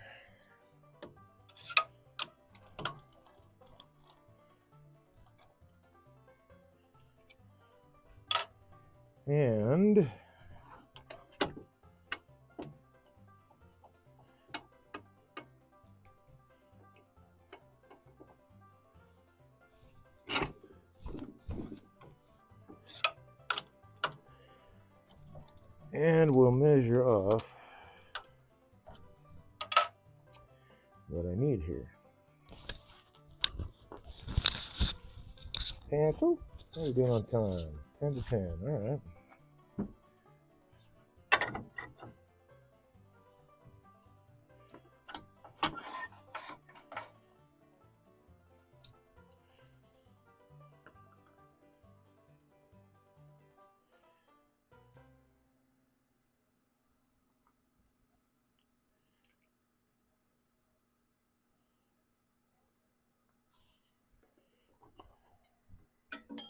All right. That's tool number 2. That one actually counts.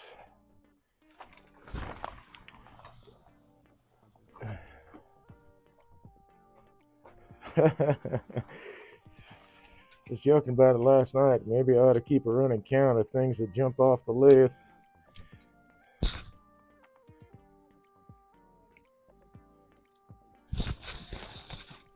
Okay.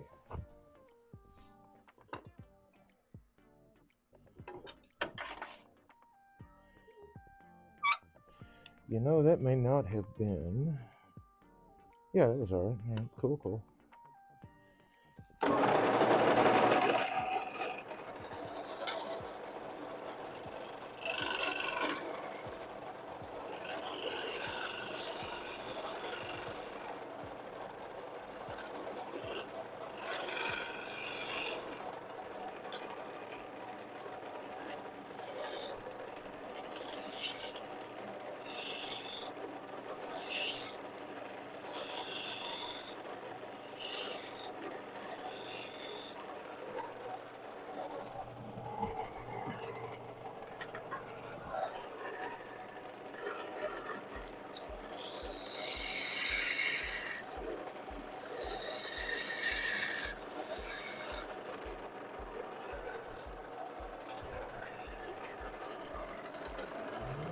If you would. It's going to jump right in there with a skew, and its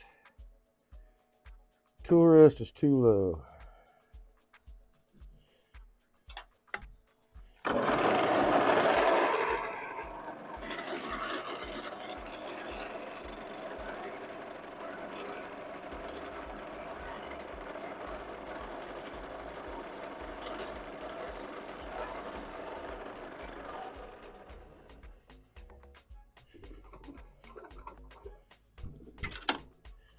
Now let's do a test fit. Oh, yes, yes, yes. Okay.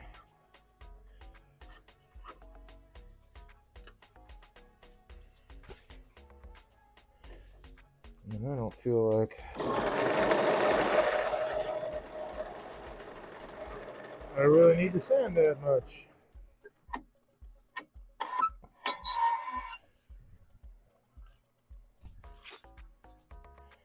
Whoops.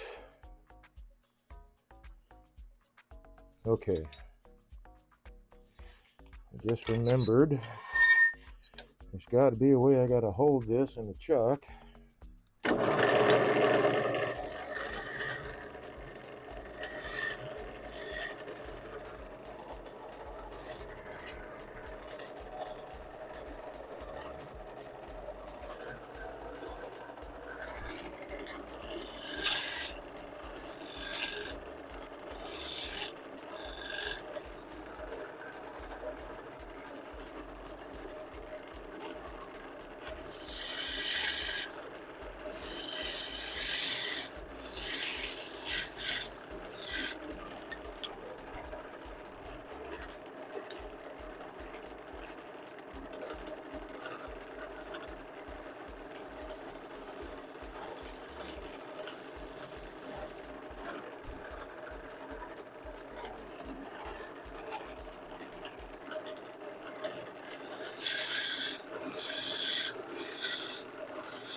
That little bit give me my dovetail for the jaws and the chuck to get a little bit more secure hold to follow the bevel of the jaws.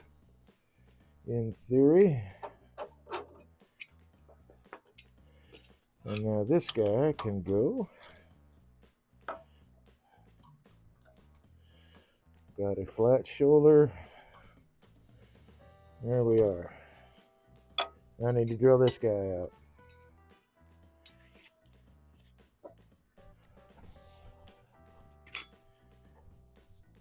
And I don't guess I really need to be wearing the mask right now. So we'll take it off. Okay, Jacob's chuck.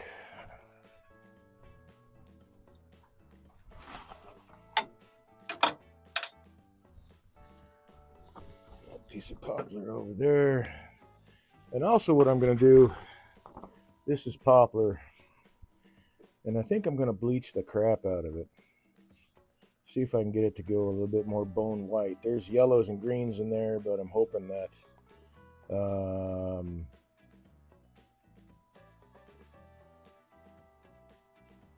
bleaching it will make it stand out a little bit more. I mean, that's not bad. Definitely noticeable, but you know, if I get a little bit whiter, it might be cool.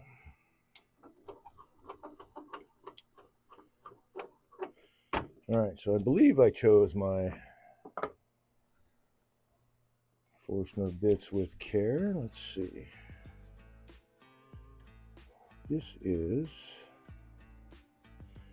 2 1/16, so this guy is going to be too big.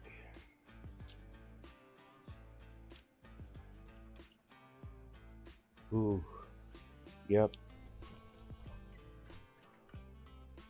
So I think I've got 1 3/4 sitting over here. Let's see what this guy reads. 1 3/4. That'll do.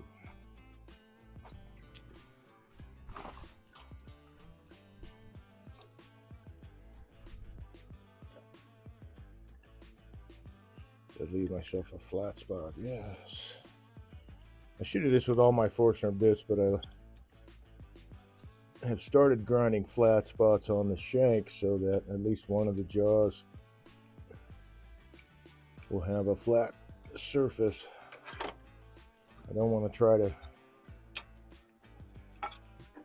make 3 flat spots because knowing me, they won't be equidistant and stuff won't line up and whatever. So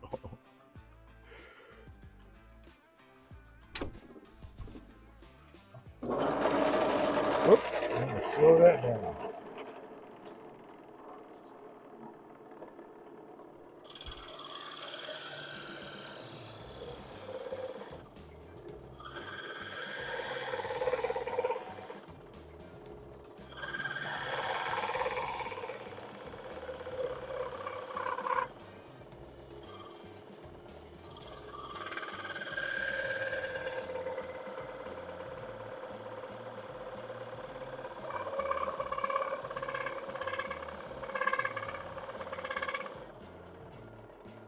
Something is not quite right here.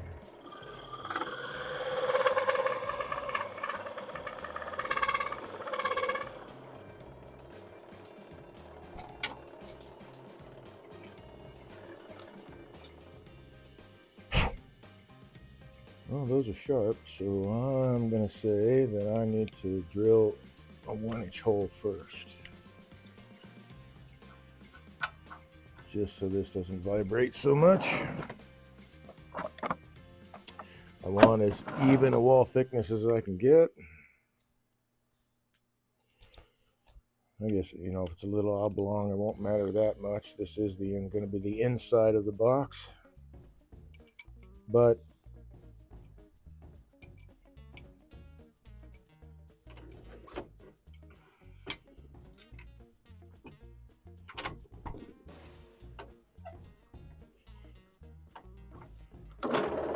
if I can get accuracy, I'll take accuracy. Ah, that's the other problem.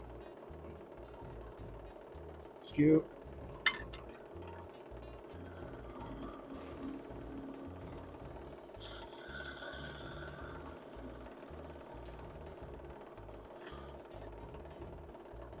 Center hole wasn't quite a center hole.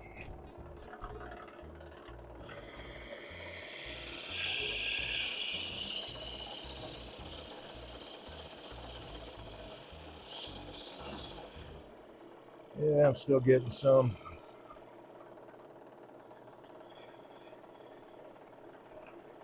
That's all right, it's not much.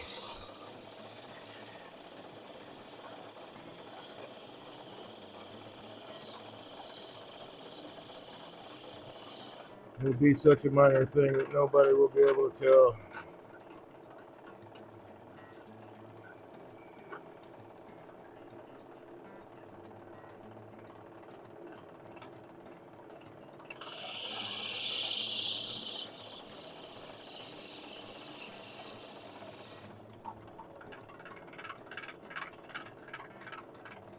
So this is nice. I mean, you know, this beats trying to haul the whole thing out by hand by a country mile.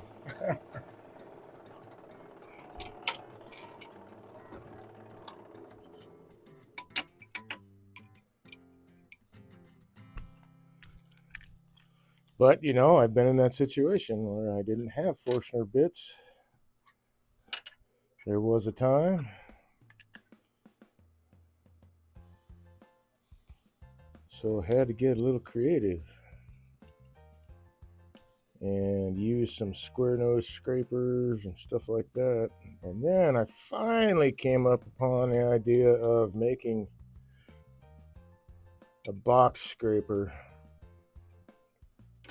from old tool steel. So, and that looks like this guy. This was a 3/8 spindle gouge. I ran out of flute. So what I did was I ground it down. So I've got the rounded edge, so that doesn't trap shavings. And I ground it flat, ground this flat. And so I've got scrapers on both sides and 90 degrees right there. You know, and I try to get as much use out of the tools as I can get. I mean,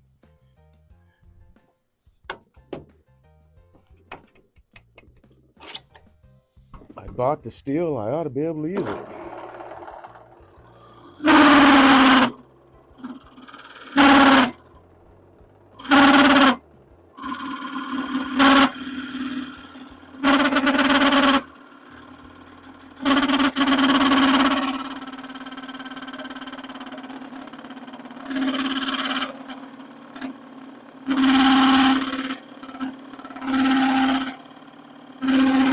Vibrating like that because the hole wasn't round.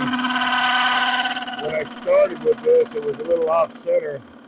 So I'm taking my time to get it to line up right and get to that where it's actually cutting.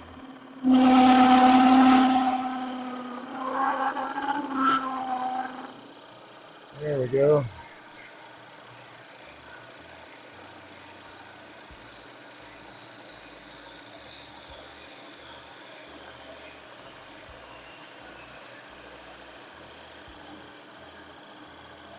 Get it to where it's actually cutting straight.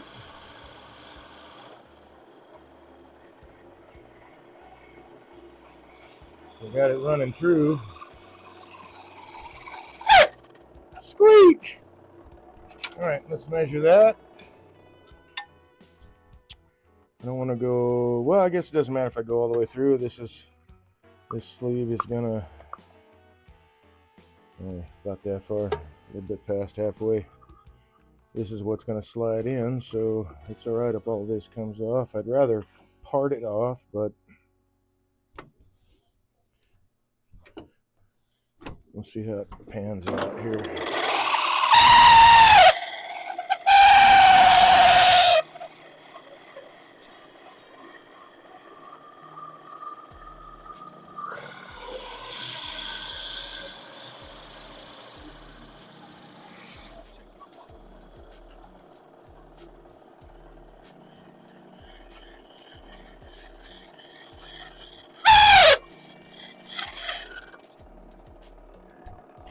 That little squeak startled me a little bit.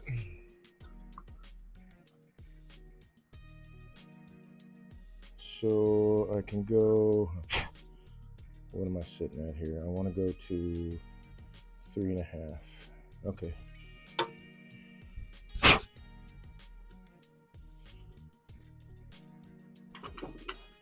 So we'll set my quill up for that.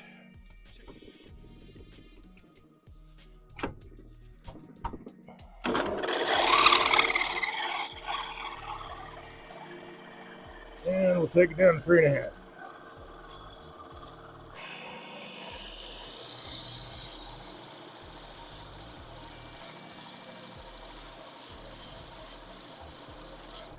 That's 3.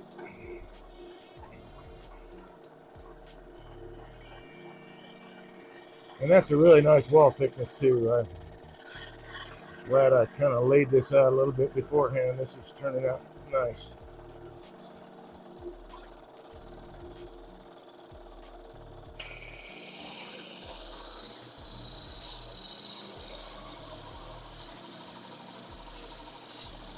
And there's my 3.5. And that is almost through.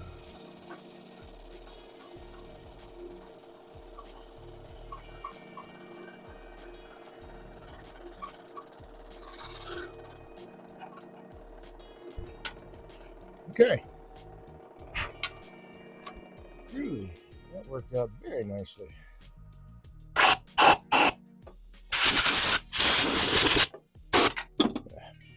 That one doesn't count because it didn't make it to the shavings and I blew it off.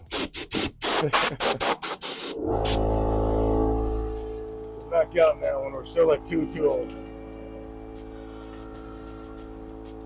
2 items, I guess. They don't necessarily have to be tools. All right.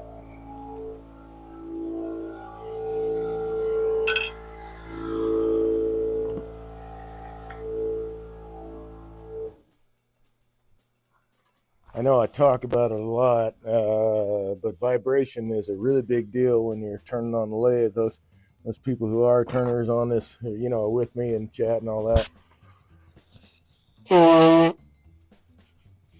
Let's see. Heretic says he works metal lathe and CNC machine. Hey, nice. And you have a mill.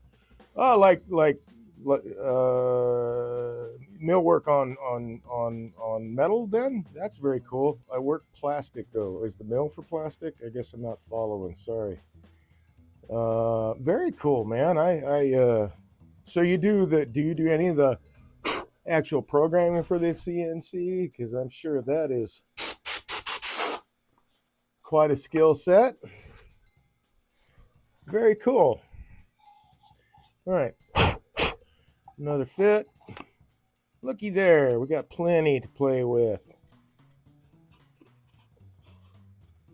Very cool. And that is a very nice wall thickness. Yep, that was almost all the way through. We'll cut that off. We're not doing anything else with this guy right now. Wait, am I going to cut that off? I'm not going to cut that off. Let me rephrase that. I want to keep it intact so that I can cut it to length. And excuse me, I will do that on the lathe with a tennis ball right here to hold the center, and then I can cut it to the right length. That'll work. So let me mark where she needs to come back to. More lead.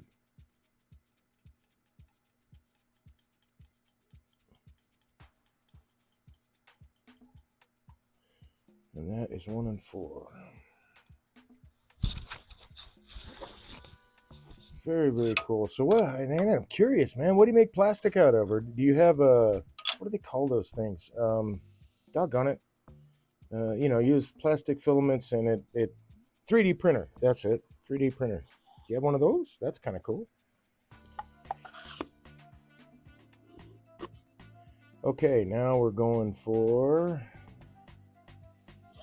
let's get this guy cut apart. So I want my exact depth here. And that does appear to be 3.5. Okay.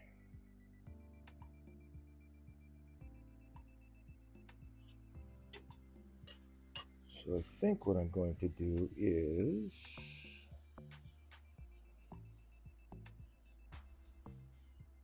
thinkity think. I could do a jam chuck. Yeah, I'll do that. Now, what have I got? Oh, squeaky material for jam chuck. We got this guy, so we'll use this guy.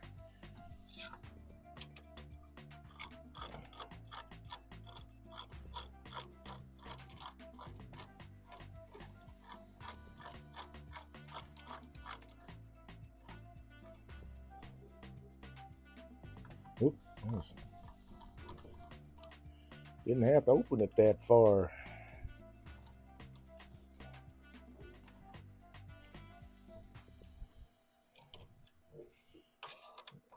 And just need a good grip. It does need to be tight. That won't fit right there, but it will in a second. I'm going to get rid of the big tool rest and come back with this guy.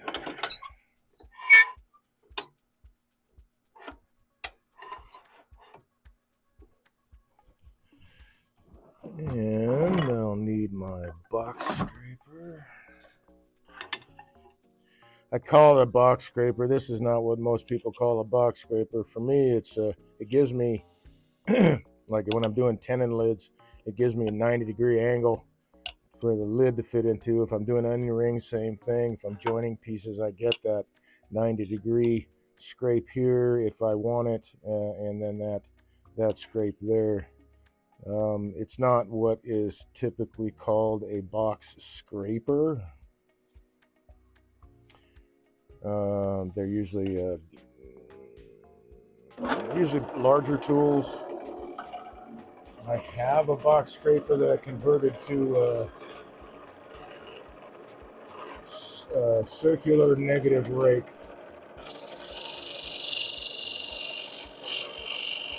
It was a square scraper. Quite a bit further out, but I didn't really need a square scraper, so at the time anyway.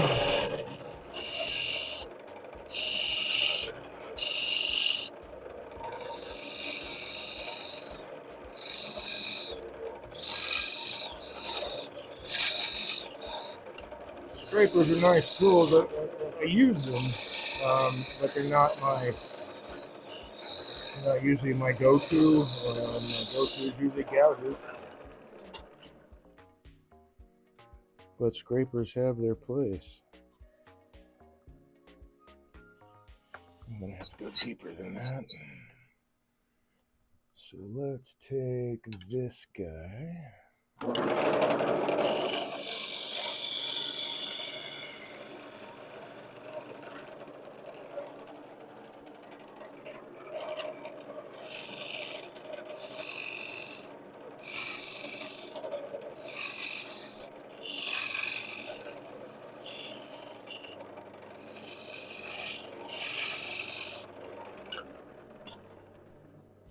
So this is a jam chuck. I want it to fit fairly tightly. I still think I need to go a little deeper, but I'm also not at the right diameter, so I can't be sure.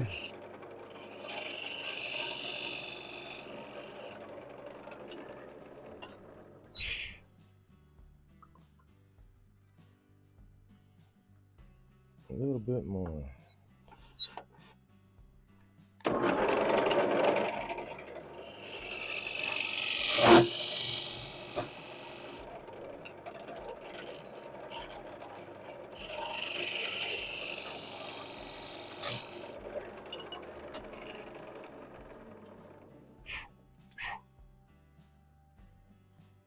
Just a little bit wider.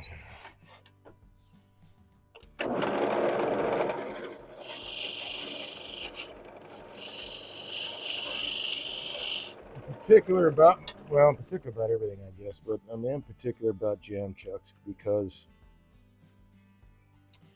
when I use a jam chuck for a hollow form like this is, I want the capture to be the outside of it, and so I want it to fit in there really nicely. The pressure from the tailstock is what's going to keep it there, and if I wanted to, I could take a paper towel and peel it both layers apart. If it's a dual layer or single layer piece of paper towel, wet it down, put it in there, and wedge it in, and that will give even a little bit more hold. But I've got a good fit here, so I don't really need to do that.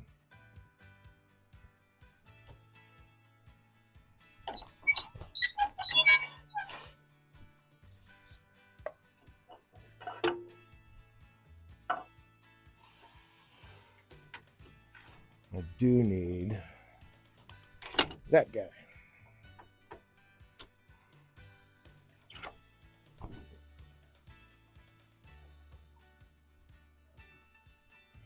So this jams that into my wood, so it's wood on wood. I've got that friction hold, and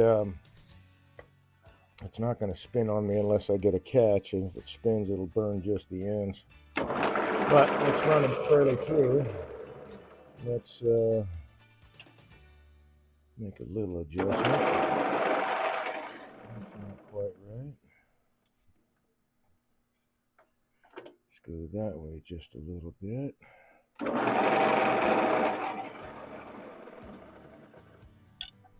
So my center is now not center.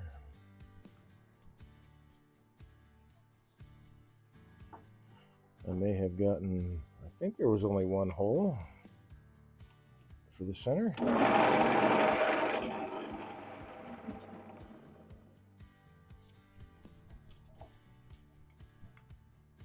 Anyway, jam chucks, lids, all that kind of stuff. That's the kind of stuff that I kind of want to sneak up when I'm sizing. I don't want to overshoot, because then you got to turn another one, right? There we go.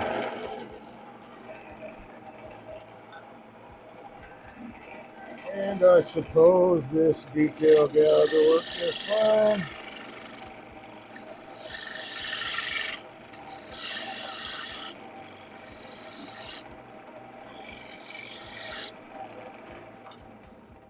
So what I'm going to do is I'm going to, first of all, fix this issue.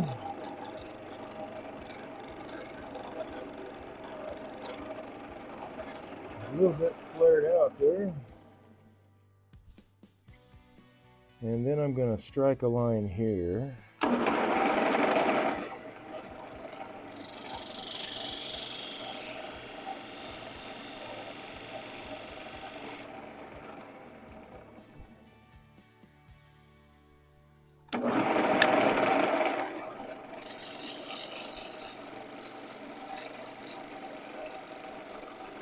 That should be just about right.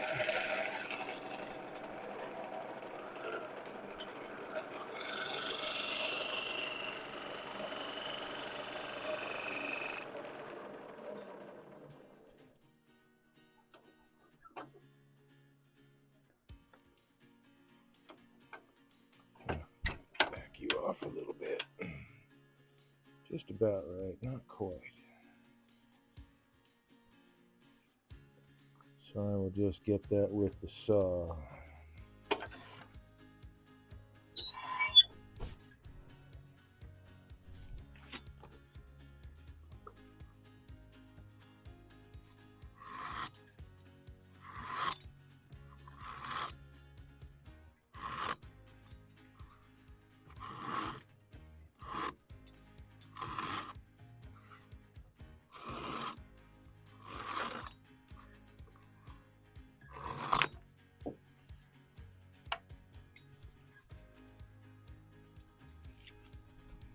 There we go.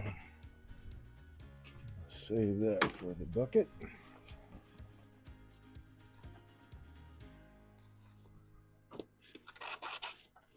Not flat enough, Dave.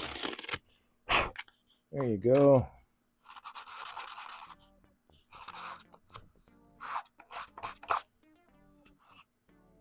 Then I just need to make my end caps.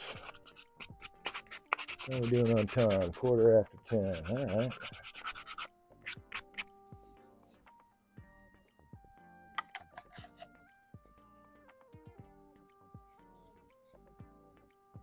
That fits pretty well.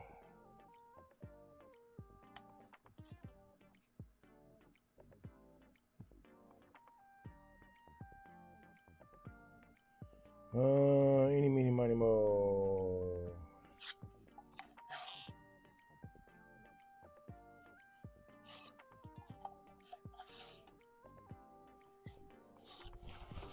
Let's see what I did with that other guy.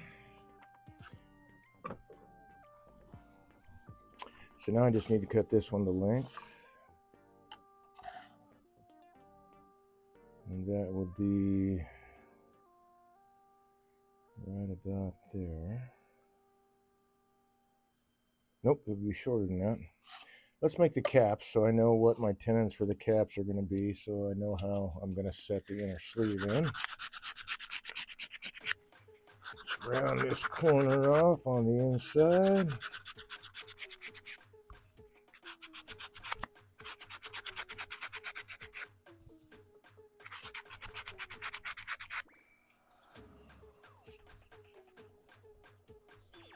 And that one.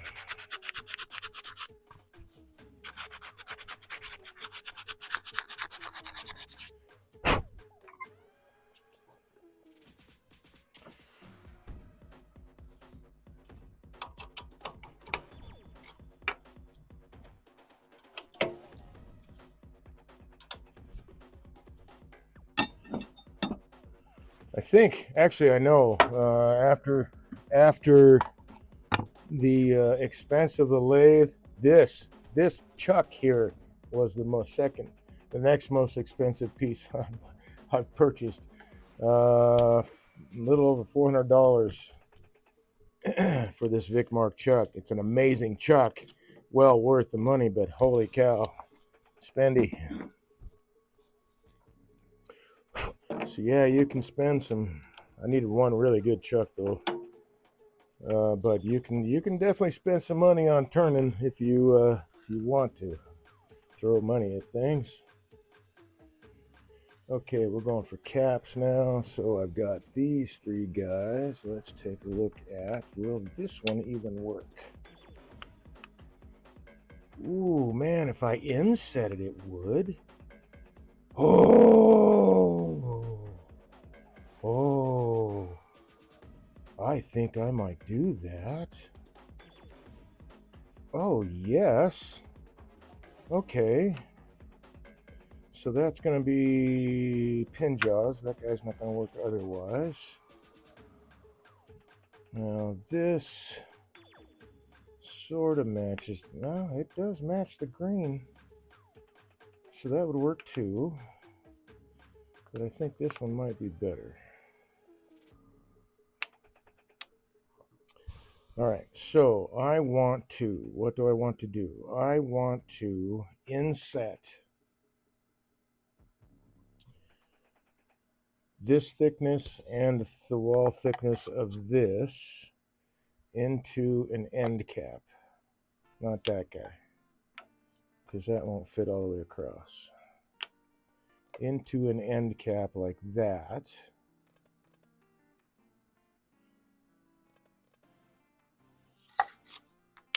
Do I make this one? No, I want to inset this guy, and then I will need to turn it so that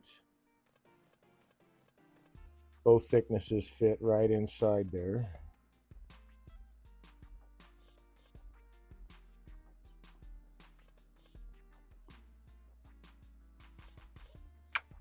If I'm excuse me, thinking about this properly, that would be essentially just about the same diameter, just a little bit, just a tad bit bigger. So I've got two shots at that, we can say. I think I will inset this guy to have the rounded end, glue that in place, flip it over. Yeah. So I'll turn it to be able to glue it into place. I'll have to turn it to fit inside this diameter here. And then that wall thin, then I'll have to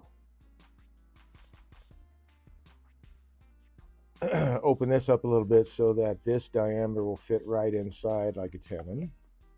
Yeah, all right. We got a plan.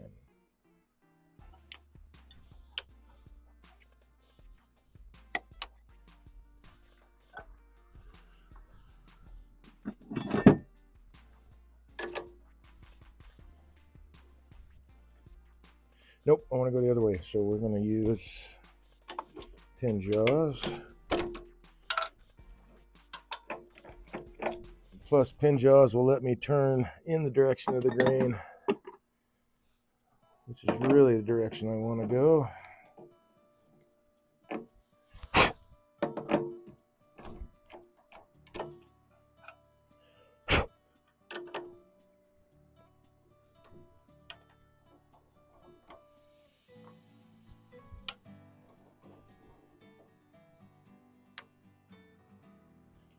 And I've got plenty of material here. If I don't try to force it, I still got, well, that's interesting. That is off center. So what I need to do with this dude is return this rebate. And I can still do it with this, actually.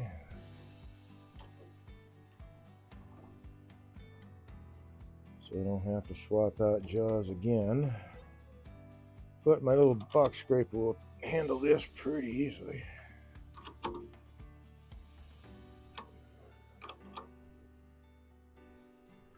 Get rid of the elbow poker guy. Don't need him anymore. Whoopsie daisy, don't drop those.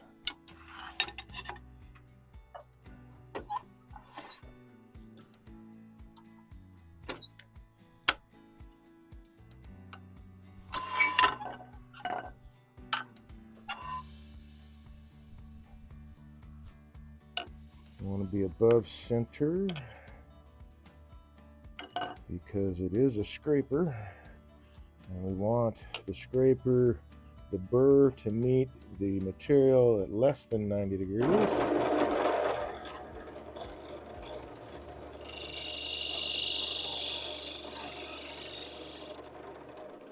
Let's see, did that do it?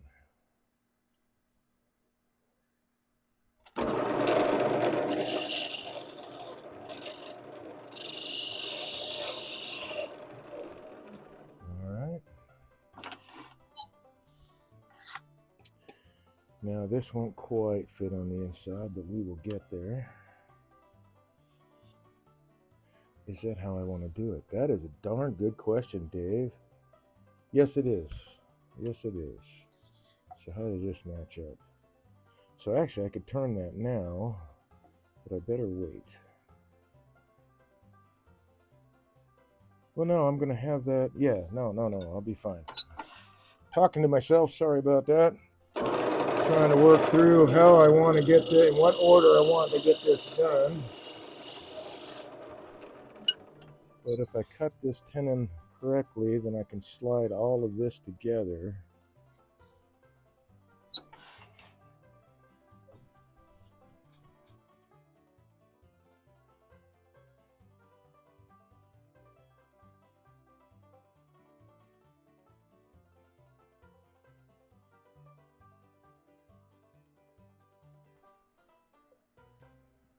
There it is. Oh, yes. Friction fit. Digging that. All right, perfect.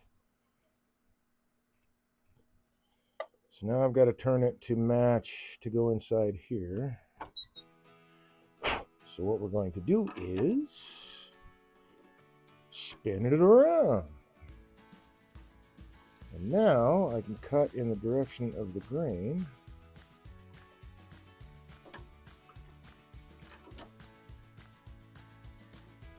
What's the deal? Oh, it won't open up anymore. Okay, so we'll try the other jaws.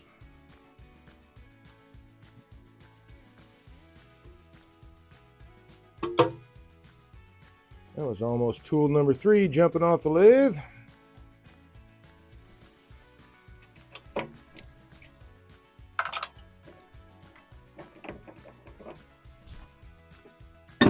Let us make sure though, because that looks like it'll be close.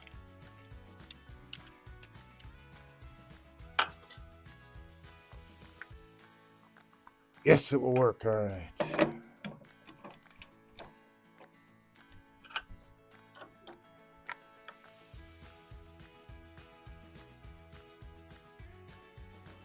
So I don't get too froggy with this because I'm dealing with a 1/8 inch wall thickness, and I'm about to take it down a little bit.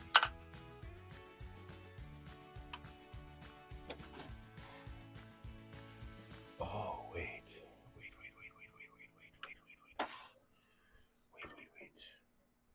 may have a different idea.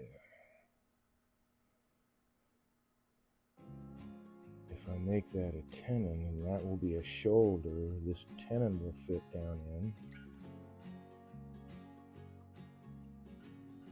I won't have to take much off, and I will still have my friction fit here. Yep, we're going to do that. So I guess it didn't really matter that much which direction it was facing. Will that hold it? Yeah, I think so. So we're going to create a tenon instead. I don't need to turn it down.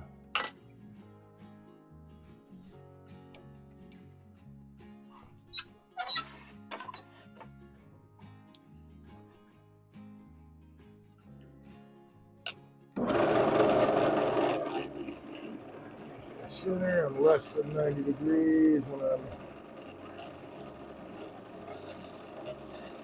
on the material. You know what, I'm going to put a fresh edge on this guy really quick. Boy, I hate it when this chuck does that a lot. It likes to spin off.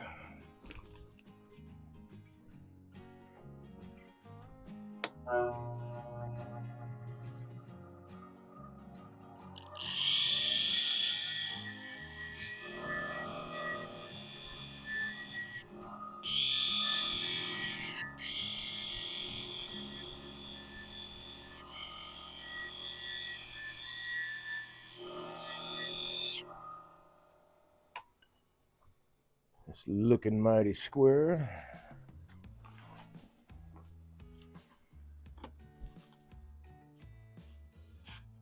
Ooh, got a little hot. All right. That is one hell of a burr.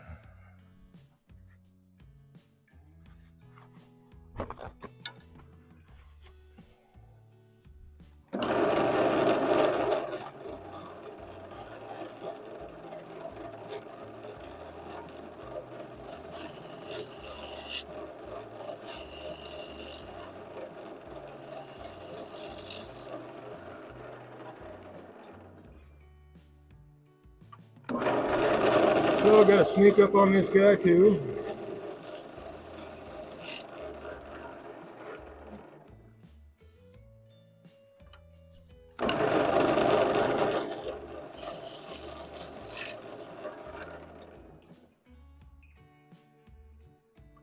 Getting there. Which one is my bottom? We'll say that one's the bottom. Will we? Yes. Yes, we will.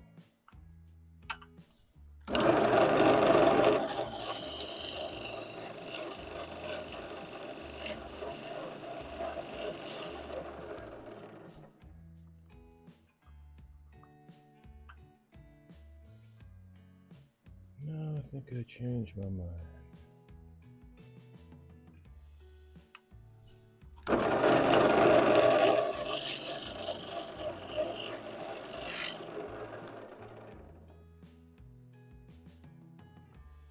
Almost.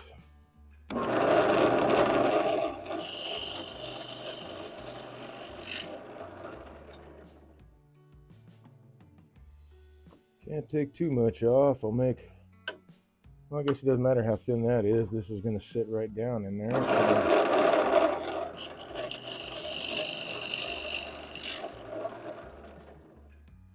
I won't be able to hold it there anymore. Let's look at this. Where do I want that? You know, I think I do want this to be the bottom. It is very, very close.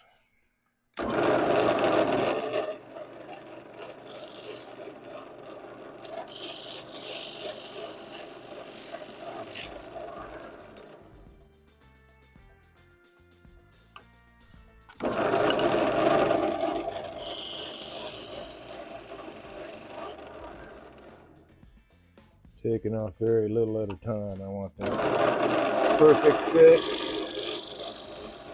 If I can achieve it.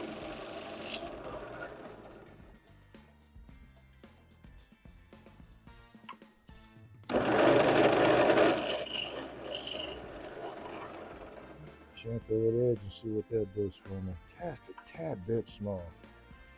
All right. I'm going to go this route.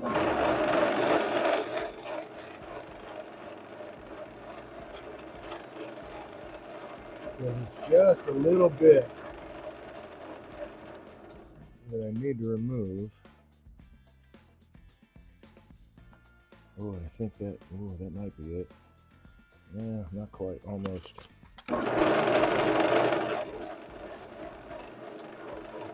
And this way I'm not putting nearly as much pressure on the side of that now 1/16 of an inch tenon, onion ring, or whatever you want to call it.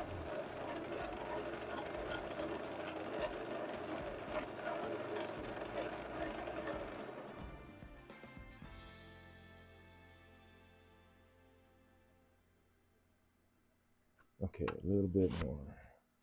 I think I've got a bit of a taper on it, so I'm going to grab my 1/4 inch skew.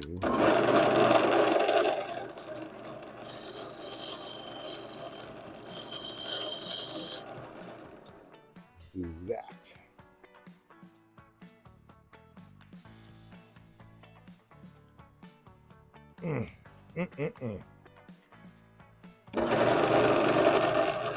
Just a shade too tight. Stay. You didn't make it to the shaving, so you don't count.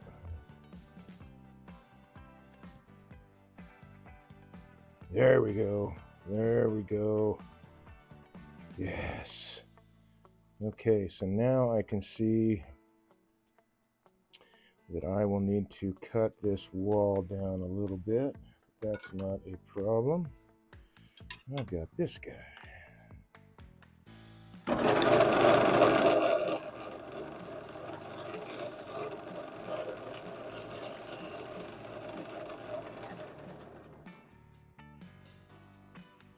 Nope, that's not the bottom. That's the bottom.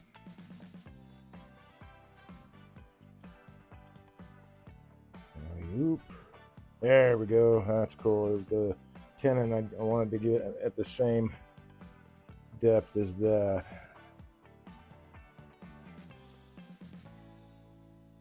So that will fit together like that. And then this will slide into that bottom cap, which I think it did. I'm not sure.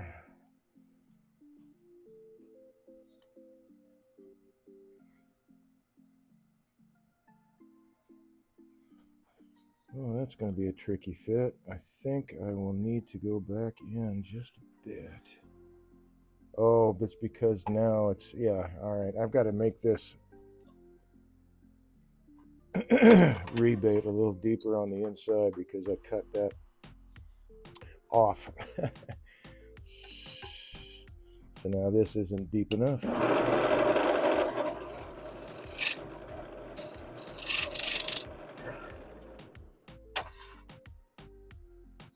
See if that does it. Will that be deep enough? I'll go a little deeper now.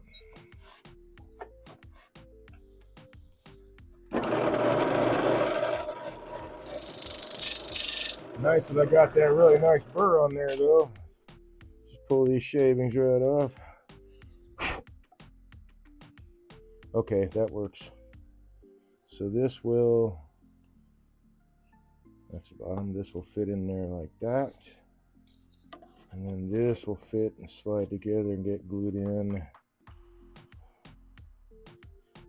Probably first before it goes together because it looks like I might struggle with it a little bit.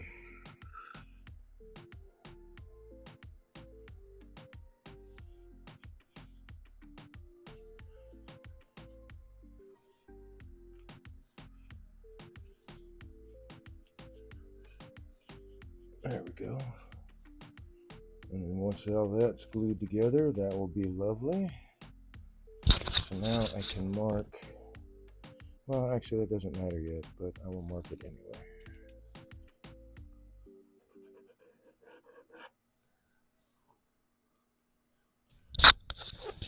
How are we doing on time? 1037. All right, groovy. That is a good, yeah, that is a really good friction fit. I'm happy with that. You see, it's a little thin, but still got enough to be able to glue to.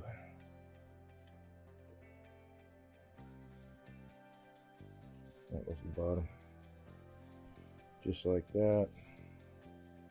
So let me now sand this guy.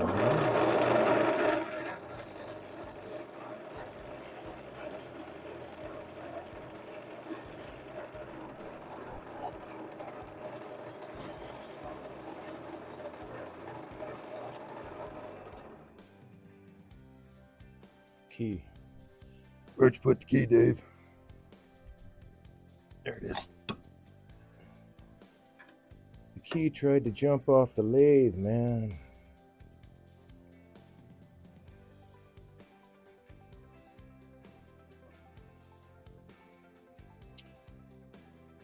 Will that work? I don't know that that's going to work very well. But we're going to try it anyway.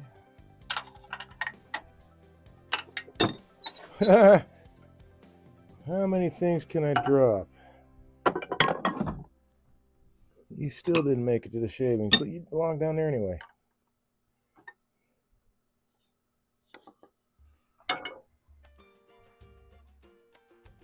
Okay, so I'm using a detail gouge, but it's because what I have handy right here, it could be just a regular spindle gouge. It doesn't really matter.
And I really didn't have to get rid of the whole tenon. I mean, this turned it into a feature for the bottom. And there is a possibility if I don't, I may have to make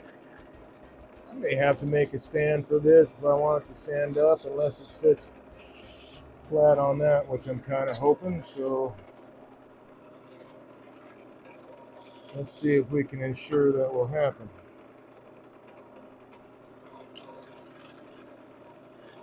I'm making this a little bit concave.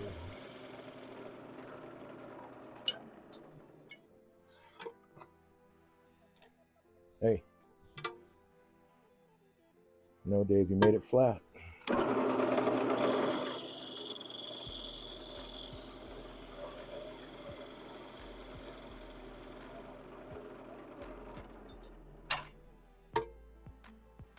There we go.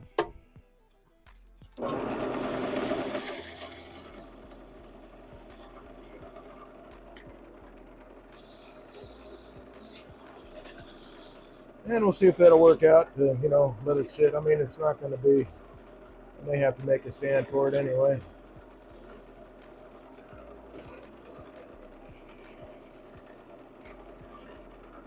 Okay, so that was 220. I now need 400. Which is, where did I put it? There it is.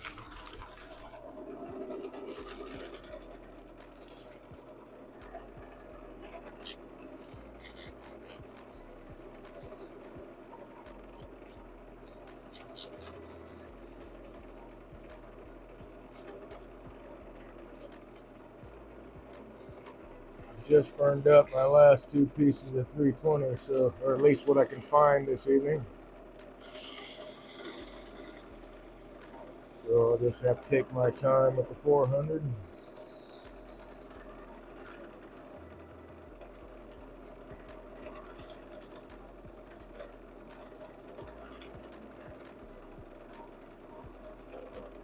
Make sure that I get all of the tool marks from the previous abrasive out.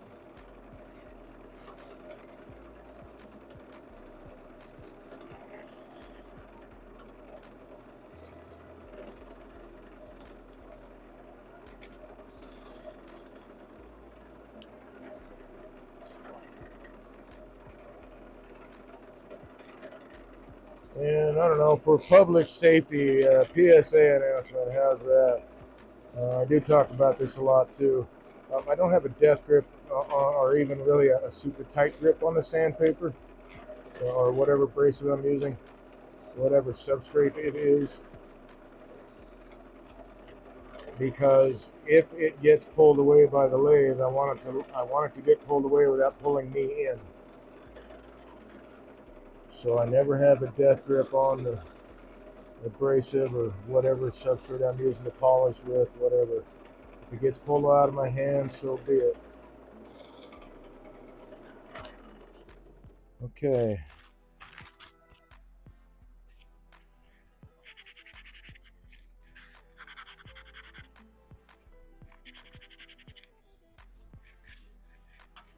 Make sure I've gotten, didn't get that either. Let's go back to this guy. Sand in the direction of the grain.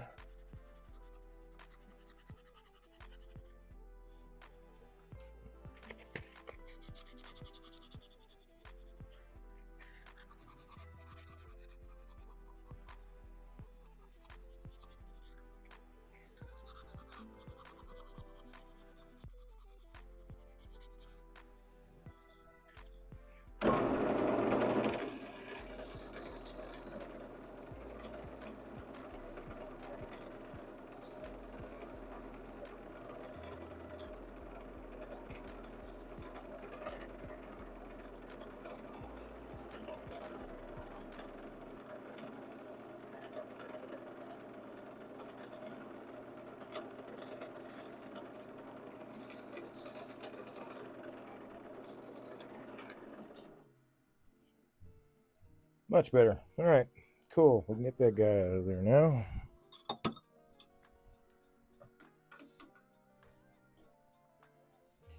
So you can see that 10 is actually less than a 16th of an inch thick. I didn't need a super tight grip to be able to make those light cuts and get that surface cleaned up. So I wasn't super worried about it breaking off in the chuck, but it's not something that I usually do because that's just not a whole lot to hold on to. And I couldn't do, and I don't really like to do expansion holes. I think they can be problematic.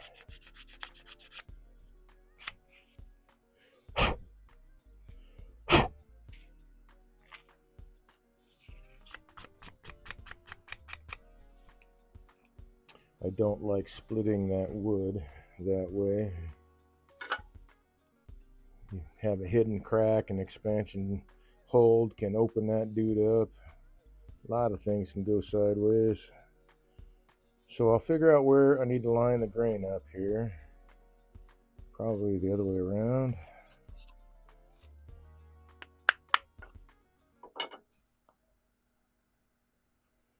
Probably right there.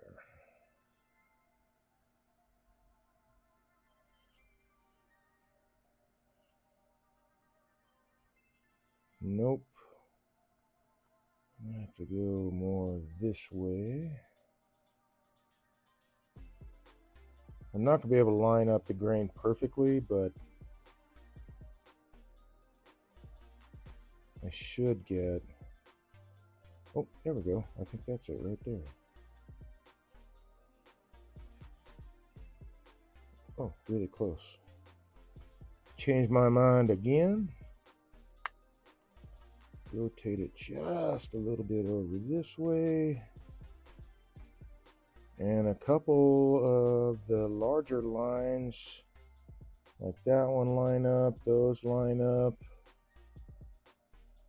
that lines up there. So that works. That looks like a good spot to be able to put that together.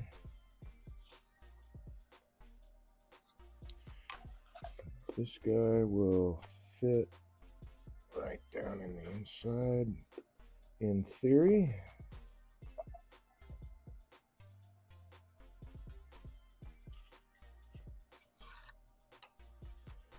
And I can mark where I need to cut it off if that has changed. Just that right there.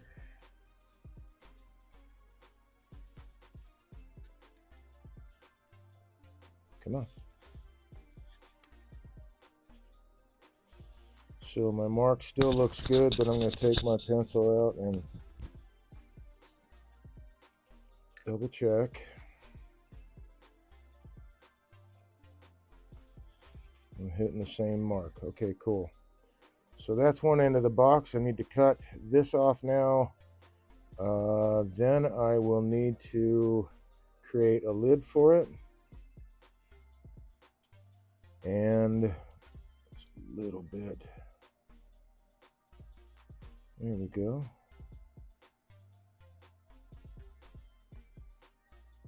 Then I will bleach this guy. I will glue it all together, and it'll be a done deal. So let's make that.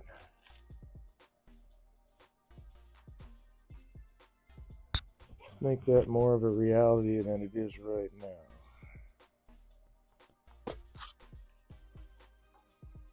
Yeah, that will stand. Cool. All right, that works out. I could do a jam chuck, but I've got plenty of material there, so I can do this.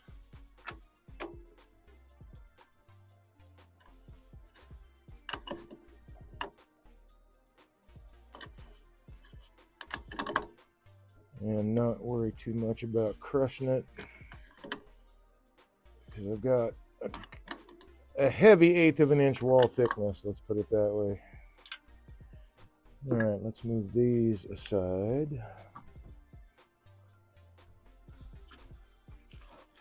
And this aside.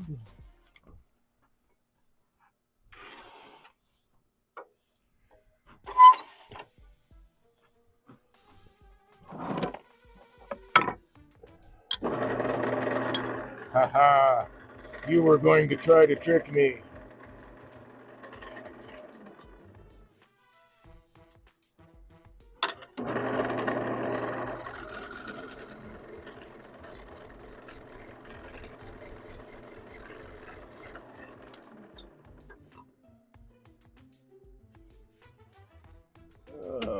The key.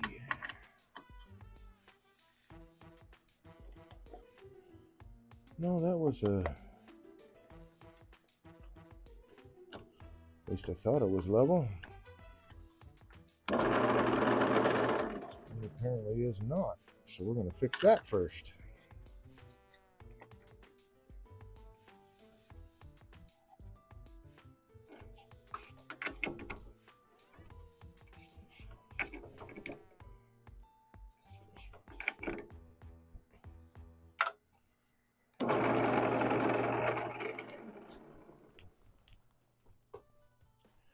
And here's how we're going to do it.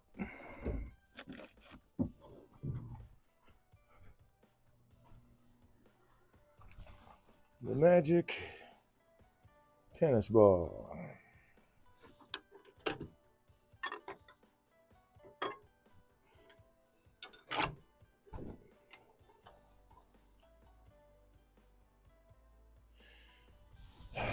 Just think about this. I could really eliminate that by just doing that one thing.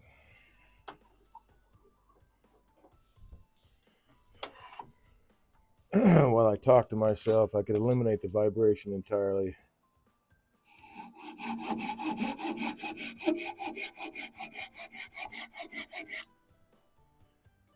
I believe. By just getting rid of the source of it.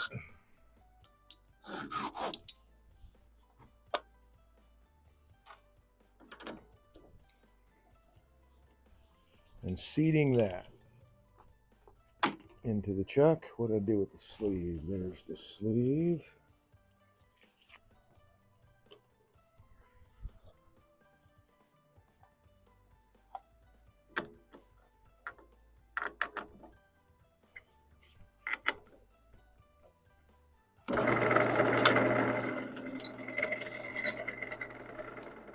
I should be able to.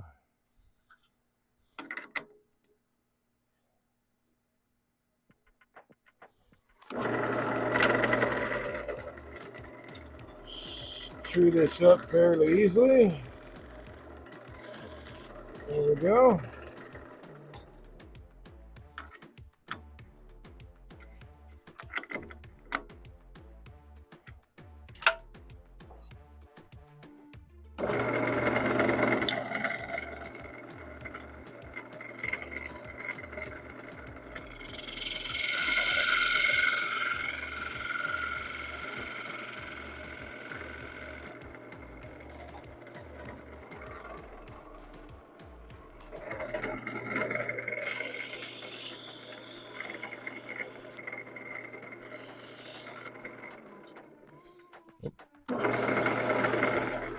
Shuffle that edge too.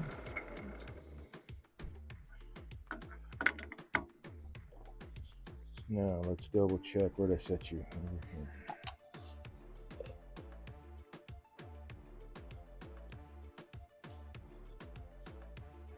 So just inside that pencil line.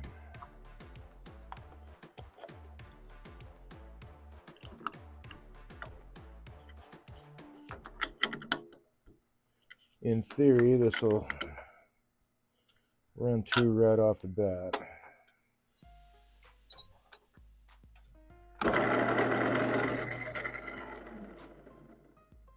Very close, but not quite.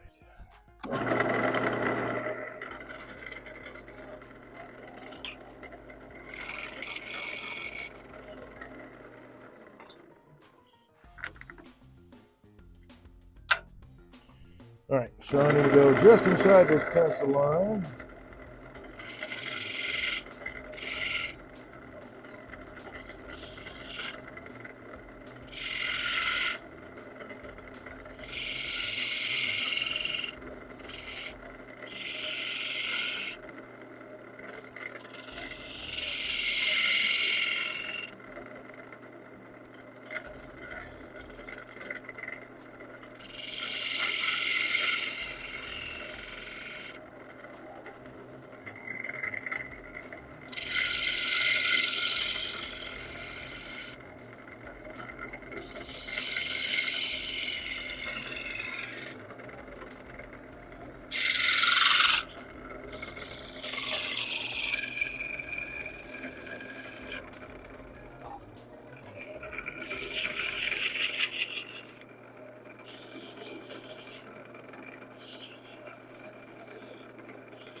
Where'd that guy go? There you go. Oh, didn't realize that Forstner bit was on the ground. We got to put that away.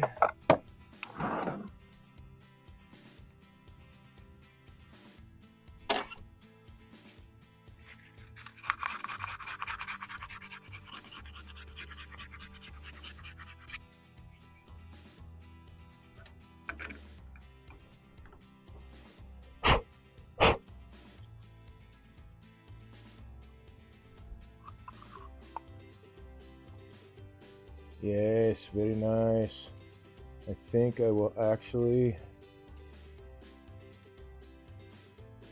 I think I'll cut it just a little bit shorter. How do I want to put the cap on?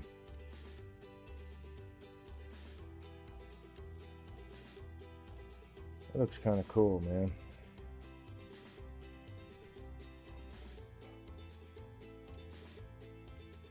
That's a neat idea. I think I will cut, well, let's see. No, I won't. I'm not going to cut this shorter. What I'm going to do instead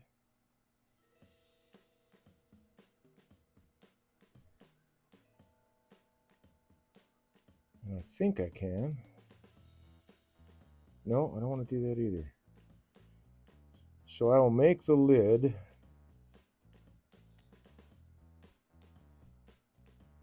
fit.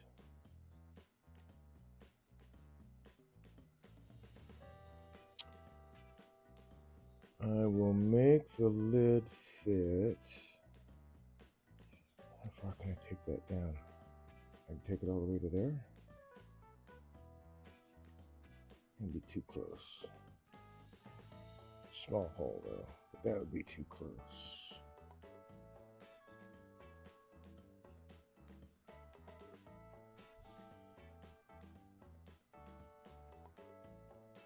So I know that this is going to be glued together. I want this. Okay, what I'm going to have to do is I'm going to have to make a collar and then a cap so that the collar holds all this stuff in place, which means that I'm going to need to cut this piece a little bit shorter.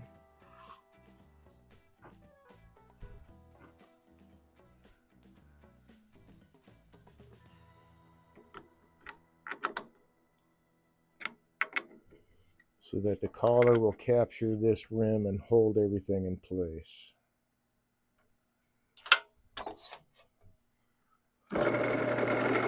Hey, groovy. All right. Let's tighten that up then. That was running true enough.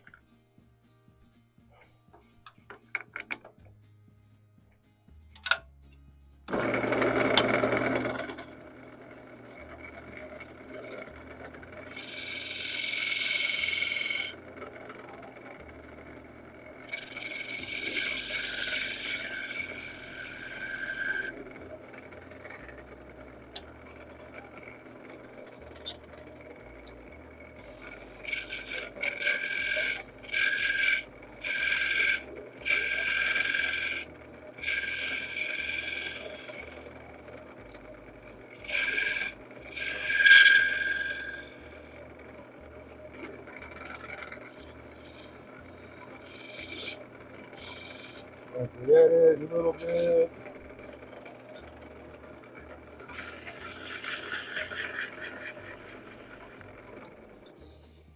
Let's see, I think that'll be short enough.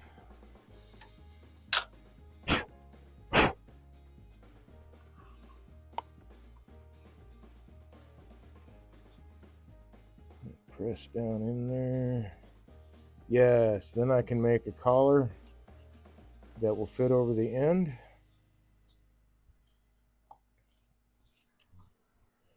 And I will have to do that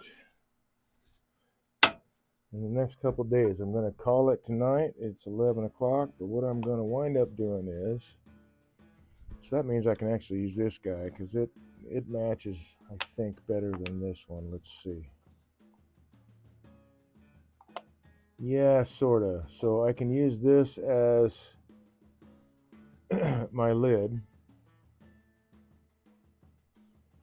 I will create a collar that will fit right along the outside here and go up right up against that. So it'll fit in there like a tenon. Hollow all that out so that it all meets. And that still needs to go down just a bit. So when I have this done, which will be by next week, I will bring this out to display. I just need to get another piece of poplar, which I have. I've got enough to make a collar here. That way it will match this wood. I'll bleach them both. I will make this. Actually, I will probably use I'll probably do what Connor Mallow did. And I will probably use vinegar and steel wool on this to make this even darker, but we'll see. I'm not sure. I want to put, well, let's do this.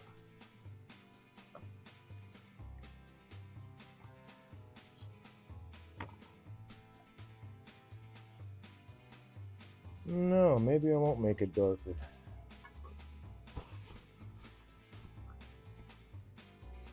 I think that will be fine.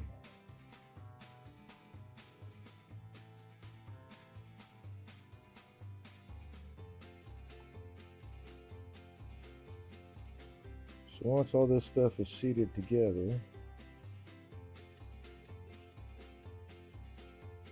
yeah, it'll stand up just like that. All right, so that's what I have left to do. I've got to make the collar and then make the lid that fits into the collar like a plug. I'm not going to, I really need to practice my threading skills, turning threads. I don't have, do I have, does this go down? I don't think neither one of my lathes goes down low enough, below 400, both of them. The lowest speed is 400, and that's a little too fast for threading purposes.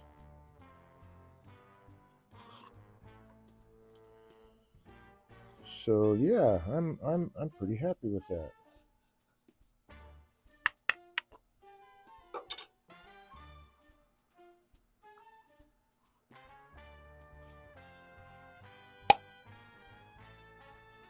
Nice satisfying snap into place. Being nice inside of the box. Yeah, I'm happy with that. And then matching that poplar with the collar will cover up any little bit that I got a little short here. It won't really be noticeable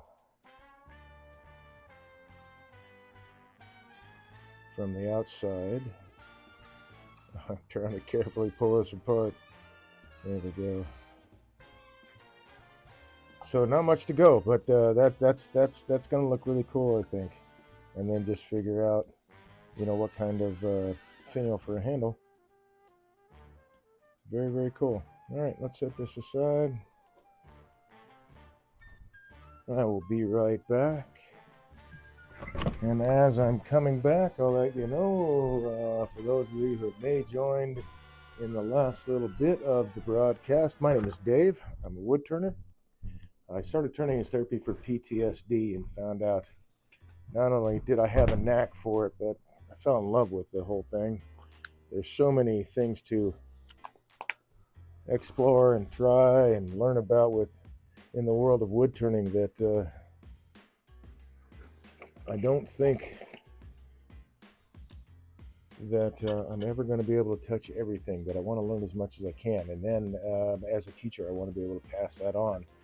I started this channel to become a better demonstrator and a better teacher, a better turner, by helping other turners become better turners. And more I repeat those things that I have learned and discovered and all that stuff to make things, because I like simple, right? I like efficient.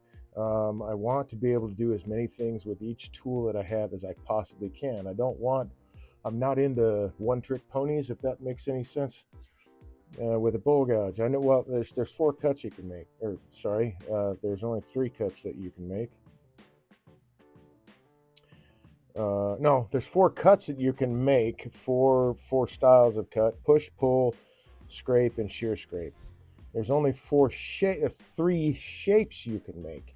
You can make a curve, you can make a straight line, or you can make a V. And the combination of all those things together gives you the shapes, whatever shape it is, a bowl shape, a cylinder, a sphere, whatever. A combination of all those create the shape. Even with spindle turning, it's the same thing. You can only get a curve, a cove, a bead, that's a curve, V cut, a straight cut, or a planing cut that makes the surface straight, parallel to the floor. You can do a straight cut with any tool, but with a skew, it tends to be real easy. So there's only 3 cuts you can make, but 4 cups you can make 3 shapes, and that's everything in wood turning. As far as I know, that is everything in wood turning. That's all. The combination of all those things in whatever order or you desire, whatever works for your aesthetic or in your head, that comes out onto the material. Hey man, that's valid. There's nothing wrong with that. But I try to make or break things down to the simplest elements as far as I can. The biggest secret sauce is practice. Learn those techniques and skills, and then practice, practice, practice, practice. So that's why I started this channel, to be able to reach more people. I really do enjoy teaching. I want to be able to teach more people. I want to be able to demonstrate more and more often for clubs and venues, stuff like that. So that's why I started this channel. Hopefully, start building a following and some people who follow the channel to not only become an affiliate with Twitch, but also turn my therapy into a living wage. I think that is a happy dream. So thank you for joining me this evening and helping me on that journey. I appreciate it. I'm glad you're coming along. I hope that you enjoy the process, and then when how I explain things, and then what actually happens on this channel. I hope you have a good time. I hope to see you again. Please do come back. There's always something different going on the lathe. Always, it's I mean, I come back to, right, you do bulls, you do boxes, you do scoops, so you come back to things, but there's always something a little bit different. I just like to explore all this stuff. It's great fun. Amazing therapy, great fun. So I stream live on Twitch Tuesday, Wednesday evenings, 8 to 11 Eastern Standard Time. Thank you for joining me this Woodturning Wednesday evening. And I will be back again next Tuesday. If you follow the channel, you will get notifications of when the broadcasts are coming, when they are about to go live, and any schedule changes that may come up in the future. But for now, it's Tuesdays and Wednesdays, 8 to 11 Eastern Standard Time. I hope you stay friendly. I hope you enjoy the rest of your evening. I thank you for joining me, and I hope to see you next time. Good night, folks.